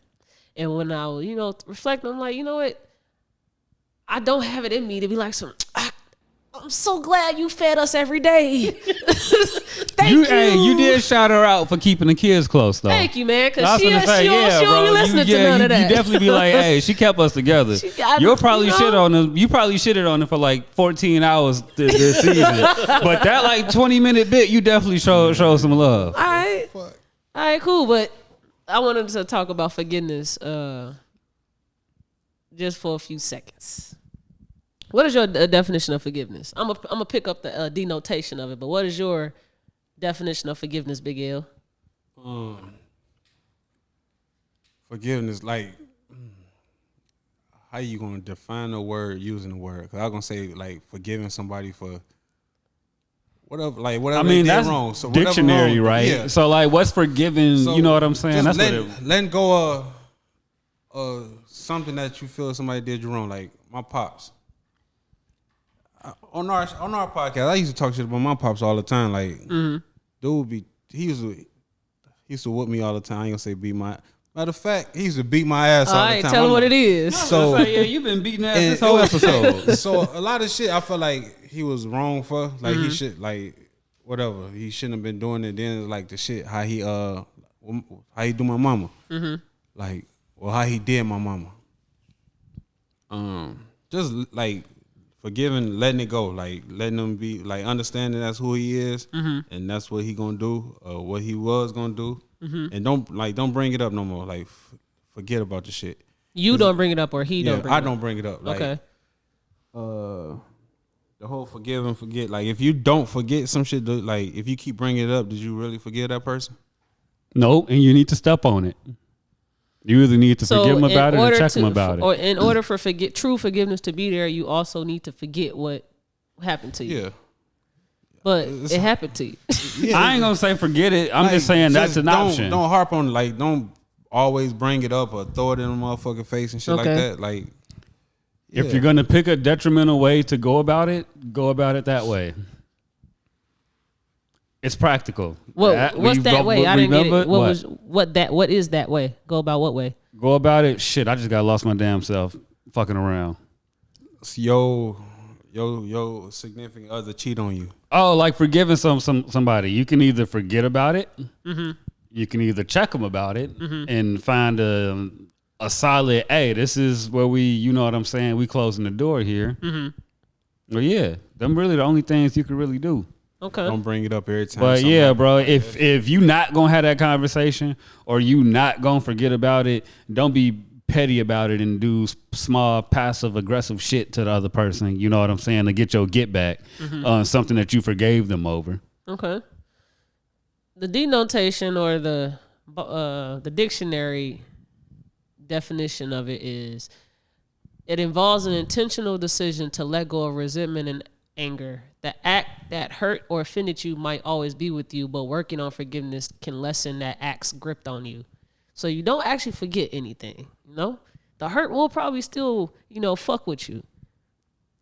But you work on, trying to have that hurt to less have an effect on you. And that's what I guess forgiveness is working towards that part. So my counselor said there's different phases to forgiveness. I don't know exactly all those phases just yet because I didn't read through her worksheet.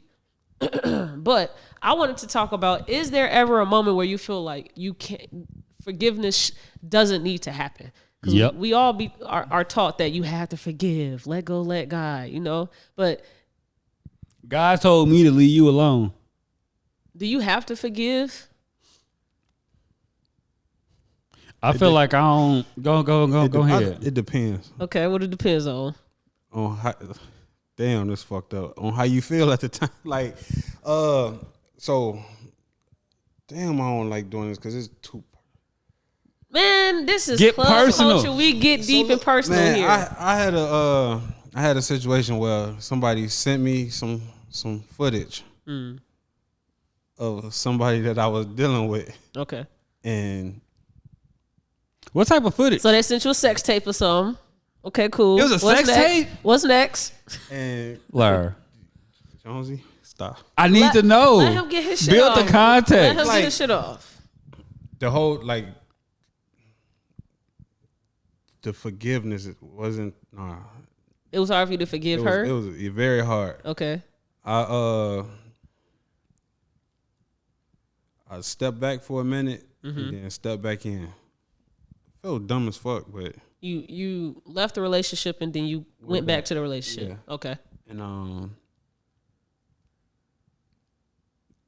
the whole, like, it. You try to look past that shit and you can't. Like that shit was hard. Like it fuck with me all the time. Like you don't even look at a motherfucker the same.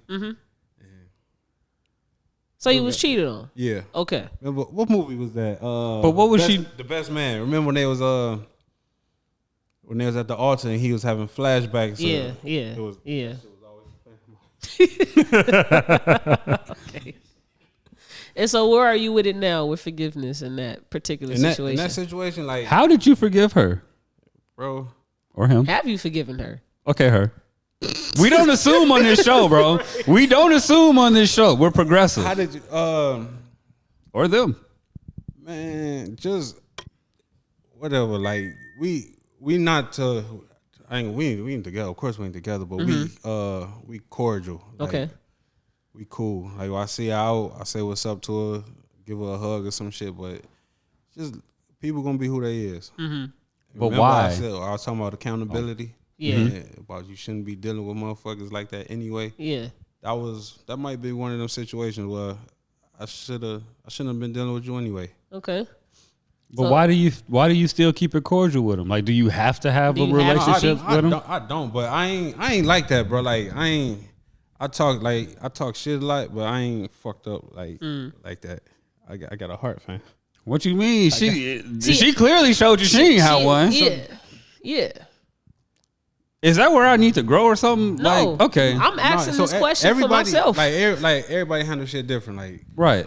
If a motherfucker do me bogus, I'm like, damn, that's fucked up. Like the pride thing, like me, like why the fuck would you do me like that? Yeah. I won't do you like that. Yeah. But you still leave that door open for access, though. Yeah. Like, even after somebody step a boundary with you, you'll still leave that door of access open. Because that, like, what I do is shut down complete access. I ain't fucking with you no more. Your ass might as well be dead. Because my boundaries and my personal relationships are set so far back. Because you human and you got your own shit, bro. You gonna fuck up. Yeah. So I ain't expecting you to be perfect. I'm just expecting you to be yourself. Yeah. But if being yourself is causing you to come across these boundaries, I can't fuck with you. And you ain't finna have a second chance at that. I think Because then I can't be mad at you. I need to be mad at myself at that point. like, I used to be fucked up. Like I didn't care what came on my mouth. I got soft. Like my best friend say that shit all the time. Like she like that. She don't give a fuck what she you. What you mean? What? Bro, What do people think about me? You be saying some crazy shit sometimes. Like whatever. She don't give a fuck what she say. And I used to be like that. And she tell me all the time, like, you done got soft. Like, what the fuck? What happened? I don't know what happened.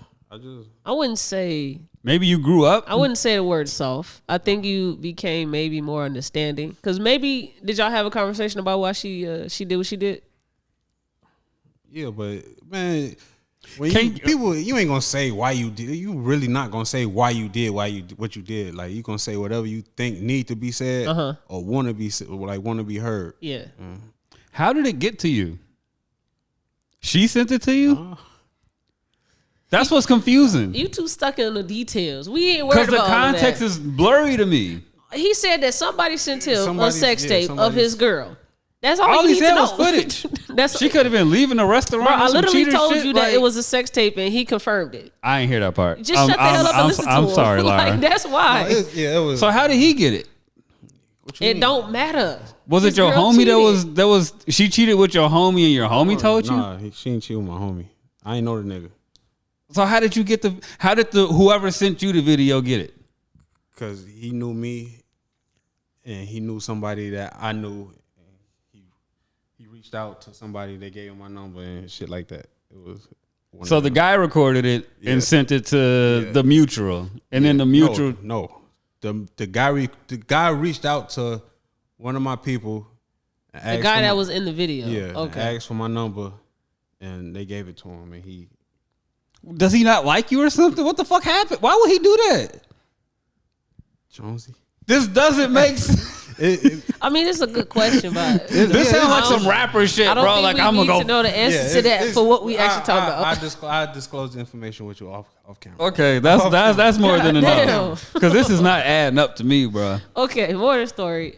Just using that your story as an example. Do you think cheating is one of those acts that you cannot forgive? No. You can or you can't? You can forgive it. Okay. You can. A lot of like shit. Look at these 50-year marriages. Yeah. I mean, should be understanding, bro. Should be understanding. Yeah, bro. Should be understanding, bro. I don't cheat, but it should be understanding. I don't know bro. no black man that cheat though. Like That facts, bro. None. Here we go. I know none, bro. You said cheating is forgivable. Yeah. People be peopling. Do you have any things that you feel like it's just not forgivable? If you do this, I just can't forget this. Hurting innocent people, murdering? doing your people bogus, stealing. Yeah, shit like that. You just tell being people to steal from Walmart all the time. Huh? You can steal from big corporations. I don't give a fuck. not- But yeah, don't steal from your cousin. Okay. You know what I'm saying? That's bogus as hell. Okay. I damn near help you steal from the store. Yeah. There's some stuff that you just feel like it's just not forgivable, Jay? I think cheating is unforgivable if you come to that understanding with your partner. Yeah. Like, if they've expressed like, I can't stand a cheater or this, and you cheat, like that's just fucked up. unforgivable. And Like we gonna break up. Yeah. You know what I'm saying? But it ain't gonna be fuck you block type shit. It's just like, well, Y'all ever heard somebody Just wasn't say, it. I didn't forgive you for you, I forgived you for myself? You ever I've heard somebody say that? say that. talking about their spirit or some shit. yeah, I don't know what the fuck that means. Make it easier for me to sleep at night or some shit like that. I don't Uh-huh. Is that what that is? Somebody told me that for the first time, and I had to, figure out what that meant. So I forgive you for me. I forgave you for myself. I didn't forgive you for you. For my well-being type shit. Yeah. Yeah, because they might feel like that you have a hold on them, and so they like, you know what, I forgive you, and Yeah, so I mean, ease my maybe you. mind to not try to think about it no more. Yeah, maybe you fall out with somebody and they think that you might feel guilty about it, and you like, nah, I ain't. I don't feel bad about it, but it's still fuck you. Like it's people I'll have those types of conversations with if they really wanted to. Be short, sweet, and to the point. Okay. Don't talk to me again. If you got kids and you don't take care of your kids, that's one of those unforgivable acts. Yeah, nah, that's fucked up. I think those people deserve hell. If hell was real. There's only a small little minor why. Like if I saw the whole thing play out and I know you messing with a batshit crazy ass woman and that's what comes with the territory, is she finna keep you from your kids, we not finna rock as close just cause you live a dysfunctional lifestyle. But I'll understand why the kids ain't though. I don't got no gray areas with that. You can take it to court. But yeah, you go figure that shit out. Go do what you need to do so your kids can consistently be in your life. I'll leave it there. Like do what you need to do for your kids to be consistent in your life. Till then, we need distance, bro. So you won't be friends with somebody if they don't take care of their kid? I ain't say I wouldn't be friends, but we need distance. You need to go square your affairs away. So you gonna tell your friend, go figure out that before we can really lock in and be cool. Exactly. Go figure out your affairs. What's wrong you with living that, a messy Big L? ass life. No, I just like I don't know. Like that don't got nothing to do with me. Like I got the perfect post. Shit. The perfect post. That does have everything to do with you got a kicking it kid, with your don't homie. yeah, but so I'm gonna do it like man. You and your homie having a good ass time. He get a text from his crazy girlfriend on some tripping shit. Now the whole mood can change. You see, I think that's part of the issue why people don't take care of their kids. Is they got people that's not Be gonna hold them blowing me. accountable. I was gonna say I damn near have a rule like you probably can't. wouldn't answer the phone anyways. It don't even matter, bro. I got a person that told me that basically their daddy spent so much time with his homies and less time with their kids until they got older and realized that damn, I spent a lot of time on my peoples and not with my kids. So like, and for an example, it was, you have your homies over in the garage and they hanging out all night drinking and talking crap. Right. But you ain't never taught your daughter how to, I don't know, read when a nigga manipulating her, right? And so now you get older and your daughter, she having a hard time with men, but you spent all your time, like you know how to communicate with your homies, but you ain't never communicated with your daughter about something valuable in life. I think it's a lot of like things like that where like a man will come over like, hey man, let's go, watch football. And you can also recognize that they kids is always like locked away in the room whenever I come over. Like maybe like man, why your That kids don't should never be hang out? weird, bro. Like that's why I fuck with my nigga Smitty because we Yeah. chill like with his kids. Yeah. Like, nah, bro. Interact with your motherfuckers. Show your kids how they should know how to deal with people. Especially like say you and your son, he like to hoop or something. And you teaching him how to play basketball, and then your other homie, his son also has an interest in basketball, but your homie don't ever bring him around when y'all at the park, and y'all know y'all finna meet at the park because you hooping with your son. What, like, bring your son with you? Why you ain't like? I'm gonna just get on those his ass. little Bring your son trinkets. to the fucking park, bro. You don't gotta come hoop with us, but you gonna bring his ass. Yeah, that's not your business. I don't know, man. Fuck that. I feel like that's not my business, but you should hold people in your life to a certain standard. Yeah. And a standard is having your affairs in order. I ain't saying you can't have your no baby mama and no shit, but if you got kids and you only see them niggas 5 different times a year, nah, bro, go square that shit away. That's something's off. I saw this on Facebook. I wanted to talk Read about that out this. loud. I'm blind. Black men, I'm going to share this uncomfortable opinion. This is from another black man. Okay. Stop being friends with men who are comfortable with infidelity. Another person replied and said, critically, if you're married / in a committed relationship, your brothers are supposed to hold you accountable to high standards, not enable bad ones. What do you think about that, Big L? I agree. Look, listen. And like you got them types of friendships too. Like y'all what? like the whole like brotherhood type shit. Oh yeah, Yeah. So look. Where do, man? What I'm just gonna say this shit. Where do we talked about accountability, right? Mm-hmm. Right. So you got a chick messing with a dude who got a hold of, he got his own little family or whatever the hell. Yeah. Or even he known to ain't be shit already. Yeah. You fuck with him and you have a baby bound and you know, like, is you going into this with your pride saying like I'm different than them, he gonna take care of this baby? Mm-hmm. Or like you know what the fuck you was getting yourself into? Like why even bring a kid into that situation? So your example actually is different than that. That is about holding your friends accountable. Yeah. No, I'm saying I was going off the kids and shit, but yeah, I agree with it, but at the same time, like motherfuckers grown now, like people gonna do what they want to do regardless. Like I cheat on my girl, my boy, man, that's fucked up. You bogus, you like she don't deserve that. First of all, what you mean? How you know what she deserves? And all right, cool, but I'm gonna do what I want to do regardless. Like motherfuckers told me forever not to drink, not to smoke. I ain't never smoked. I mean, I used to smoke, but I did it anyway. Like you gonna do what you want to do. Okay. Like, people gonna do what they want. That's the part. That's what the good Lord gave us, free will to do whatever the fuck we want to do. Okay. I feel you. Jay, what you go think as a ahead, married Jay. man? What you think about that? I agree with the second part of it Okay. more so than the first, because I can't. If a dude cheating on his wife and we cool, I mean, I'm gonna tell him this second part, like, hey, look, man, you gonna lose your family. I've had friends in the past where I've told them this. You gonna lose your family fucking around. Yeah. And whether Fuck around they and take my find out. advice or not, He lost his family. Around and found out. some people do. Some Yeah. people lose their family. Now you try to hit me up. Can I steal your couch? No, nigga. Can I get a ride to work? Cause my girl she took the car. But no, I feel like I have friends in this second part that's like, yo, what are you doing? You go mess around and you go lose everything. Think about what you're doing.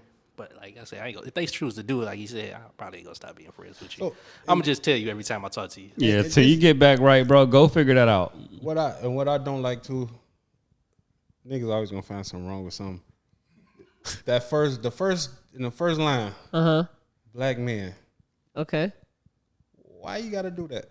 Why you got single all black men? Cause chicks, they be knowing they friends, they girls be out here doing some straight up whole shit and don't say shit. They the ones saying yes. So I got you.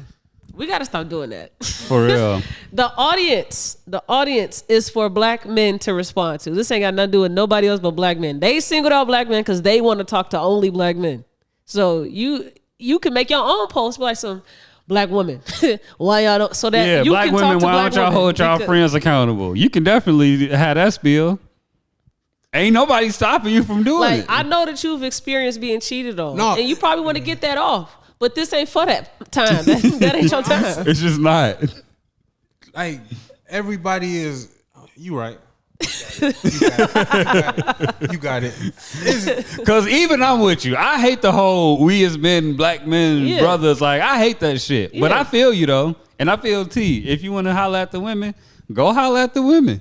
Because I've been just going off there. I've been blocking people because I hate the black men, black women Yeah. battle on Twitter. Yeah. It just. That shit lame. I But get saw this too. I saw everybody that blocked. post and I thought about. Yeah, I don't think it's nothing. I don't think you hold your friend, or at least me. I ain't finna hold you accountable. I'm just finna, hey, go take care of what you gotta take care of, bro. You got too much on your plate. If you ain't satisfied with what you got and you doing other outside shit, you ain't you unsatisfied somewhere. You need to go figure that out. You I need to go think- figure that out.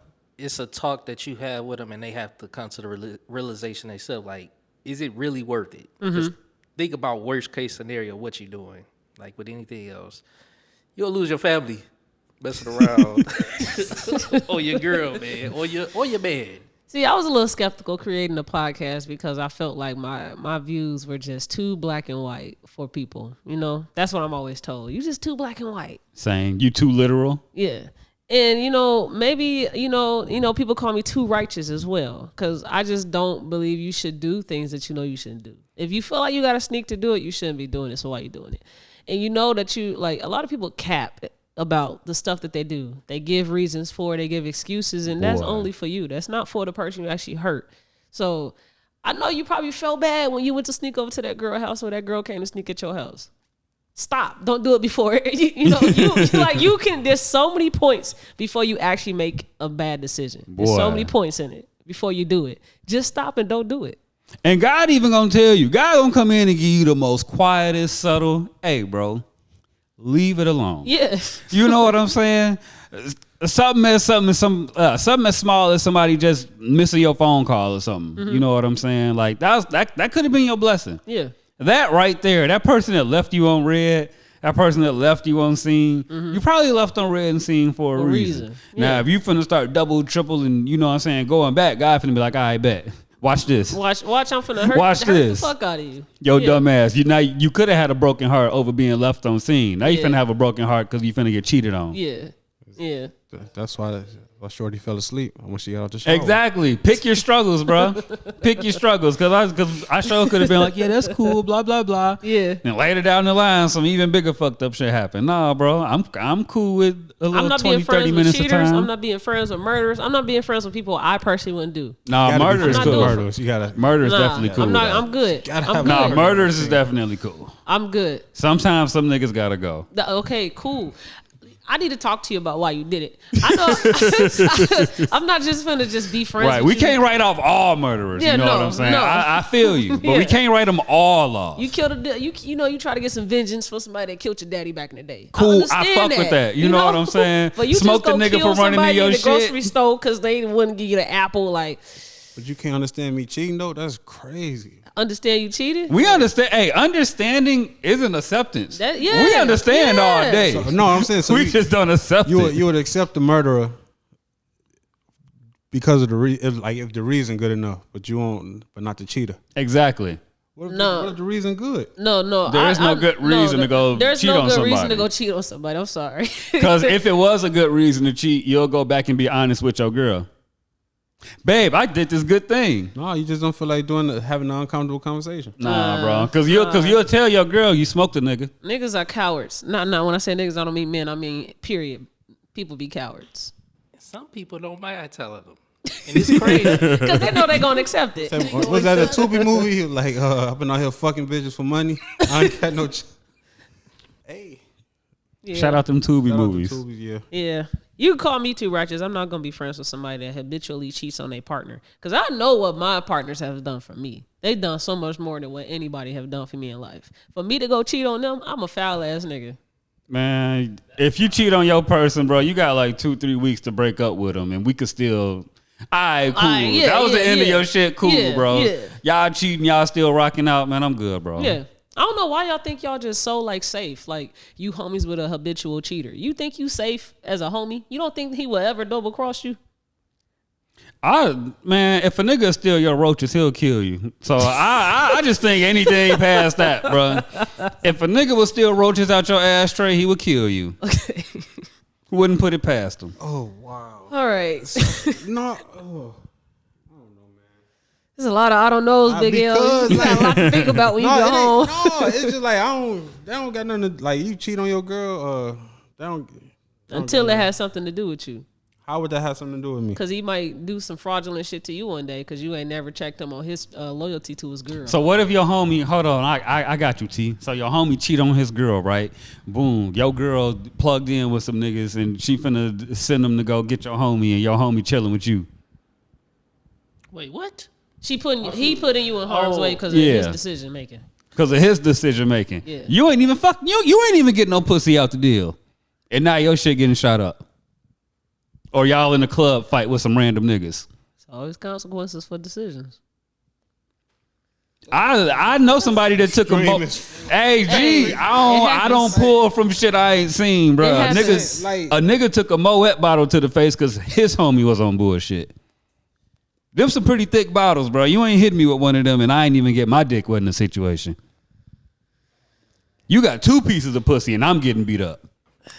It's got to just be my time. That's greedy as fuck. Your homie got two pussies to fuck on, and you getting your shit kicked in because he around you. However way you flip it, it ain't his business. You know? Man, all right. What you got on these hospital bills? Nothing. What you got on these broken windows and doors and shit, nigga? Nah, bro. It sound extreme, but the shit can happen. We got to get up out of here, but before we do, we're going to play Weird or Not with you. Hey, my favorite game. All right, so Weird or Not is we're going to give you a headline, and you just let us know if you think it's weird or not, and you give a reason why. One sentence to explain why. And if you give more than one sentence, I'm going to whoop you. I've been getting whoops my whole life. All right. Plies, the rapper, speaks on Trump supporters. In quotations, Plies said, the niggas for Trump boys was always the niggas who never got pussy in high school. Is that weird or no? No. Why? I know a Trump supporter. Okay. I know a nigga Trump supporter. He ain't getting He ain't getting no ass. 371 charged with stealing $830 million in COVID funds, including gang members who allegedly used the money to hire hitmen. The charges were the result of a 3-month-long investigation from May through July. Is that weird or not? Nah. Everybody was scamming.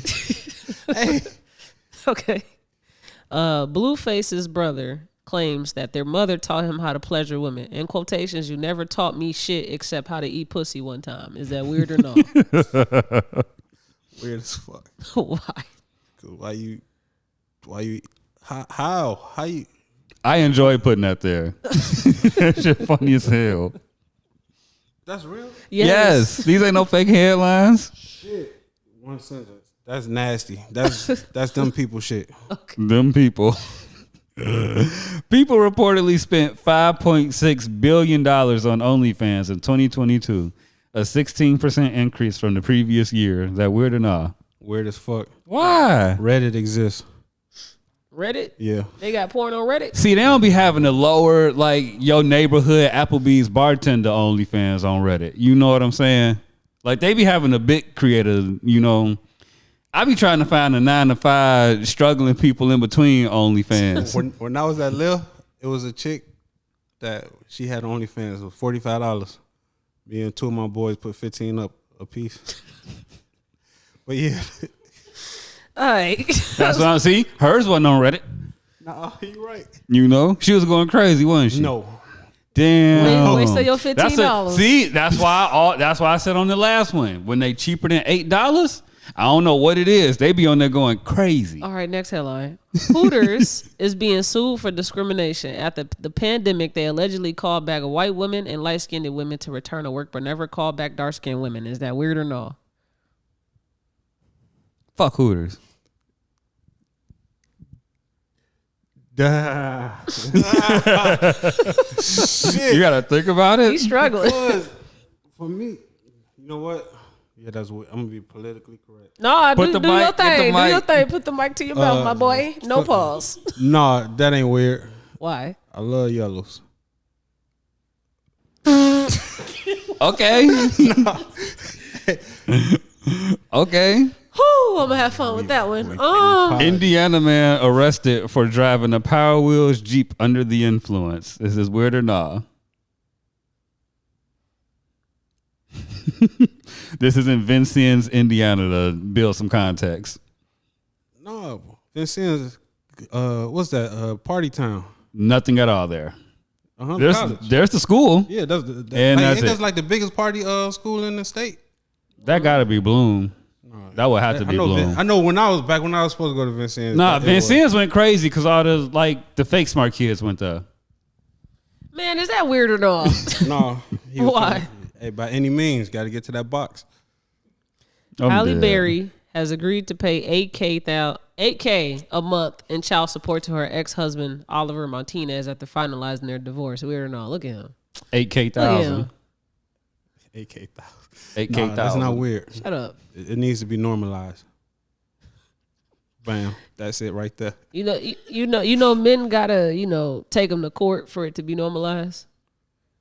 Yeah, niggas need to speak up more. No, man. Niggas be scared of their BMs and shit. Literally. Scary ass niggas. You gotta take her to court for you to win that instead of just complaining that. Niggas are going on Facebook and be like, my BM on Section 8, her car don't work. She only make blah, blah, blah. I'm so lit and successful. Take her to court. You'll win. It's hard. Why is it hard? In the state of Indiana, it's hard. Why is it hard? I'm gonna just take your word for it. Are you able to prove that you are a fit father that can take 100% custody of your son? Can you prove that? And can you prove that mother cannot take 100% custody of her son? And can that mother afford a good enough lawyer to not get you your custody? It's hard. The state of Indiana is hard. Okay. Indiana is for women. They say that for every state. Yeah, that's all I've been hearing. So, like, do you think it come down to the lawyers? Like, how many men do you know pay child support? Personally? A lot. None. The men in my life got their kids. I mean, you can have your kid. Some people have their kids and they still pay want to be child put on child support. Yeah. They want to be put on it because they don't think about. You know a lot of women that pay child support, or a nice amount of women. Can you name 5 women that you know that pay child support? No. That's not rich. No. I know one woman that pays child support. I don't really know. I just know that she pays child support. You gotta have you can say that, but you also gotta understand that men don't take women to court.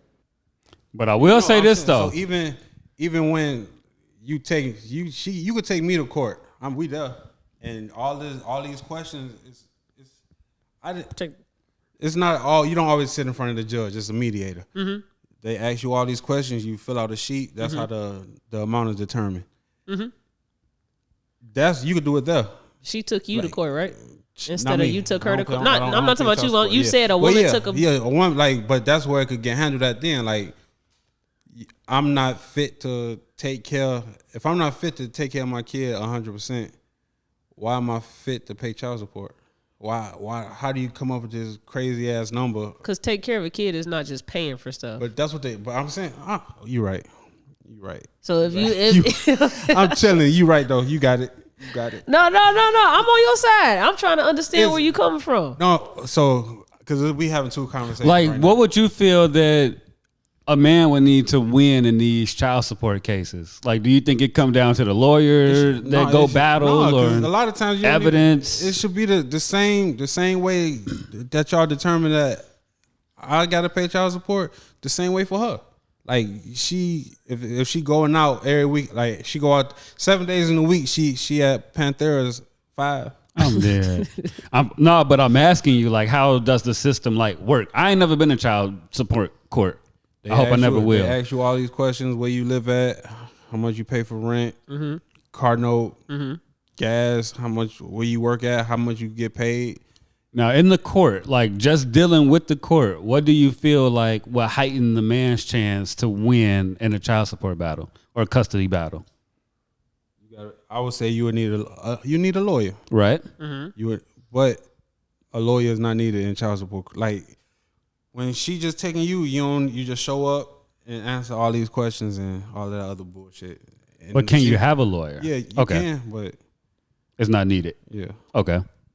I think you should if you're not. I feel like you should. I think you should if you're not someone good to actually, speak in front of public speaking. Niggas don't be know how to do presentations at school, but yeah, like is there anything that you have to presentate during this thing? Like you don't go up for someone and like see, like I said, when you either do it in front of the judge or you do it with a mediator. But there's still a presentation that's being given. Yeah. No, not with the mediator. They just ask you a lot of questions. Okay. Then they send a paper to the judge, and the judge will sign off on the order. Yeah, I definitely have a lawyer though. If you don't agree with what the judge says, then you can also take it to court. That's when you then take it to court. Yeah, that's when you put the bread up. Yeah. Put them big racks out. Big fat racks out. How many men got to that point where they actually took it to court instead of complaining that they got to pay $50 a month? None. All right, then. That's the issue that I'm talking about. A lot of you right. Don't nobody want to deal with that shit. Uh-huh. I only know one person that took their BM to child support court and they won. So it's like my experience with it I don't try to lead with that because I know it's not normal. Yeah. I only know a nigga that went and he won. Uh-huh. One of my old jobs, this chick was she paid child support. I laughed at her when she told me. All right. Fat Joe says Drake wanted to be on the All the Way Up remix, but Fat Joe wanted just Jay-Z. Weird or not? No, that ain't weird. Why? Hove the GOAT. Okay. A thief who attempted a home invasion started chugging gasoline as cops surrounded the vehicle he was in. Is that weird or no? Was he black or white? He was white. Nah. Did you have to ask though, bro? That ain't weird. Did you really have to ask? Man, you be some, man. Like, why do you even have a gasoline can just sitting on your damn? You know what I'm saying? Hey, don't let us close out this episode without telling my story. Okay, we 3 episodes in. Go ahead, do this last one, and then you can tell your story. Boosie says he was having withdrawals from quitting marijuana. Weird or not? I don't know, bro. I ain't never smoked, but can you have withdrawals from? You could be. I don't know. I ain't never quit. I didn't. Yes, you can be addicted to weed.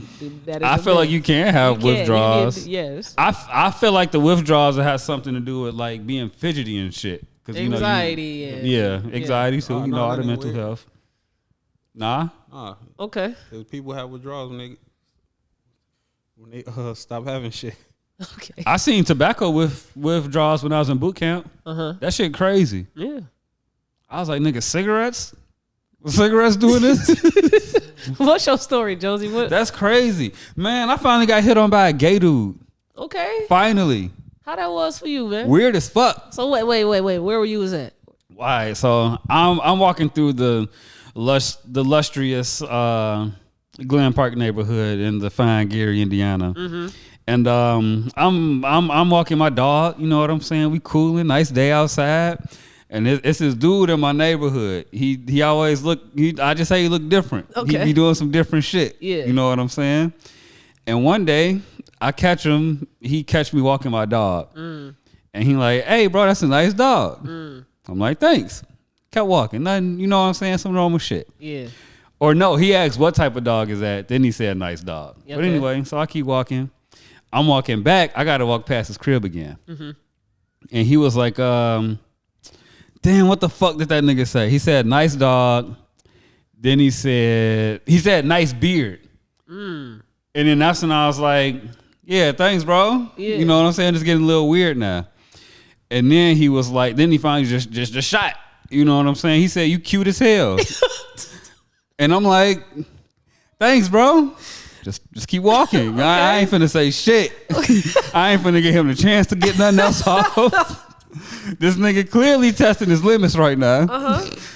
You know, we started doing layups. That is nigga shooting from half court. It's like, come on, bro. What the fuck is you doing? So as a man, how did you feel when that dude was like, you cute as fuck? How did that make you feel inside? Like a baddie. Felt good. Like a baddie. Felt good. You felt like a Felt baddie? good. Yeah, I look good. God damn it. Thanks for noticing. Yeah. Okay. That don't mean I want to suck some dick, but thanks for noticing. You know what I'm saying? You should have told him your beer routine. No, I ain't. how No, you get along we with don't have to have a mushrooms? conversation after that. So you avoid that neighbor at all times now? I can't. How I walk my dog, I can't. Ain't your dog like a little dog? Mm-hmm. Yeah, that's why. He saw the bitch in you. You didn't I'm have dead. What kind of dog you got? It's like some terrier thing. It's my brother dog. It's a Yeah, whole. you need to have a German Shepherd. I would like a real dog. This isn't nothing I went and said, I want this. No. This was the dog for my niece that I ended up You having. made yourself a target. For men, heterosexual men, to not get hit on by gay men, you need to have a German Shepherd or a Golden Retriever or a Bulldog Hey, I ain't have a problem with it. or a Pit. I ain't have a problem with it, my guy. Thanks for appreciating me. Okay. Don't do it again, but thanks for appreciating me. All right. You know what I'm saying? We're going to come back to that love story. I hope, y'all have more interactions. Shout out all my gay niggas, man. I bet he won't fall asleep when he get out the shower. I'm dead. All right, y'all. All right, Big L, why did you want to come on the pod? Jonesy said that you've been asking. Man, I fuck with Jonesy. Like, the first. But no, the first time I had Jonesy on our, when we had Jonesy on our shit, I was telling G Scott and Marcus, like, man, this Jonesy funny as shit. Then when I watch y'all shit, this shit dope. Thank I you. talk to Julius all the time, and I just miss podding too. Like, all in all, I just miss podding shit. Yeah, man. In the pod beef, bruh. In the pod beef. We tried. All right. In the pod beef. Well- Or replace who need one. Man, somebody got to go, bruh. One of y'all got to go if y'all can't patch the beef up. Okay, well, And y'all gonna have to find a new cameraman you came too, on the because pod for Drew the is first ours. time. Drew is ours. Drew is ours? Drew is They ours. can't Y'all have him gonna back? no. Yeah, y'all can't have him No, back. y'all can't. Y'all got to find somebody Gotta else. find y'all alone. But y'all definitely need to be podding though. So figure it out. Find a new cameraman. Yeah. Hey, Find a new camera. Damn. y'all can't get them back, bro. Hey, man. Y'all could buy out this contract. I'm gonna need 1.2. Damn. I don't even get one. And we get points on the royalties too. Yeah. We need that. That's hey. This is an investment. Hey, man. We like to drop gems on the pod. You got a gem you want to drop before we head out? Yeah, give us some gems. Some Jimmy gems. The man that sleep on the floor can't fall out the bed.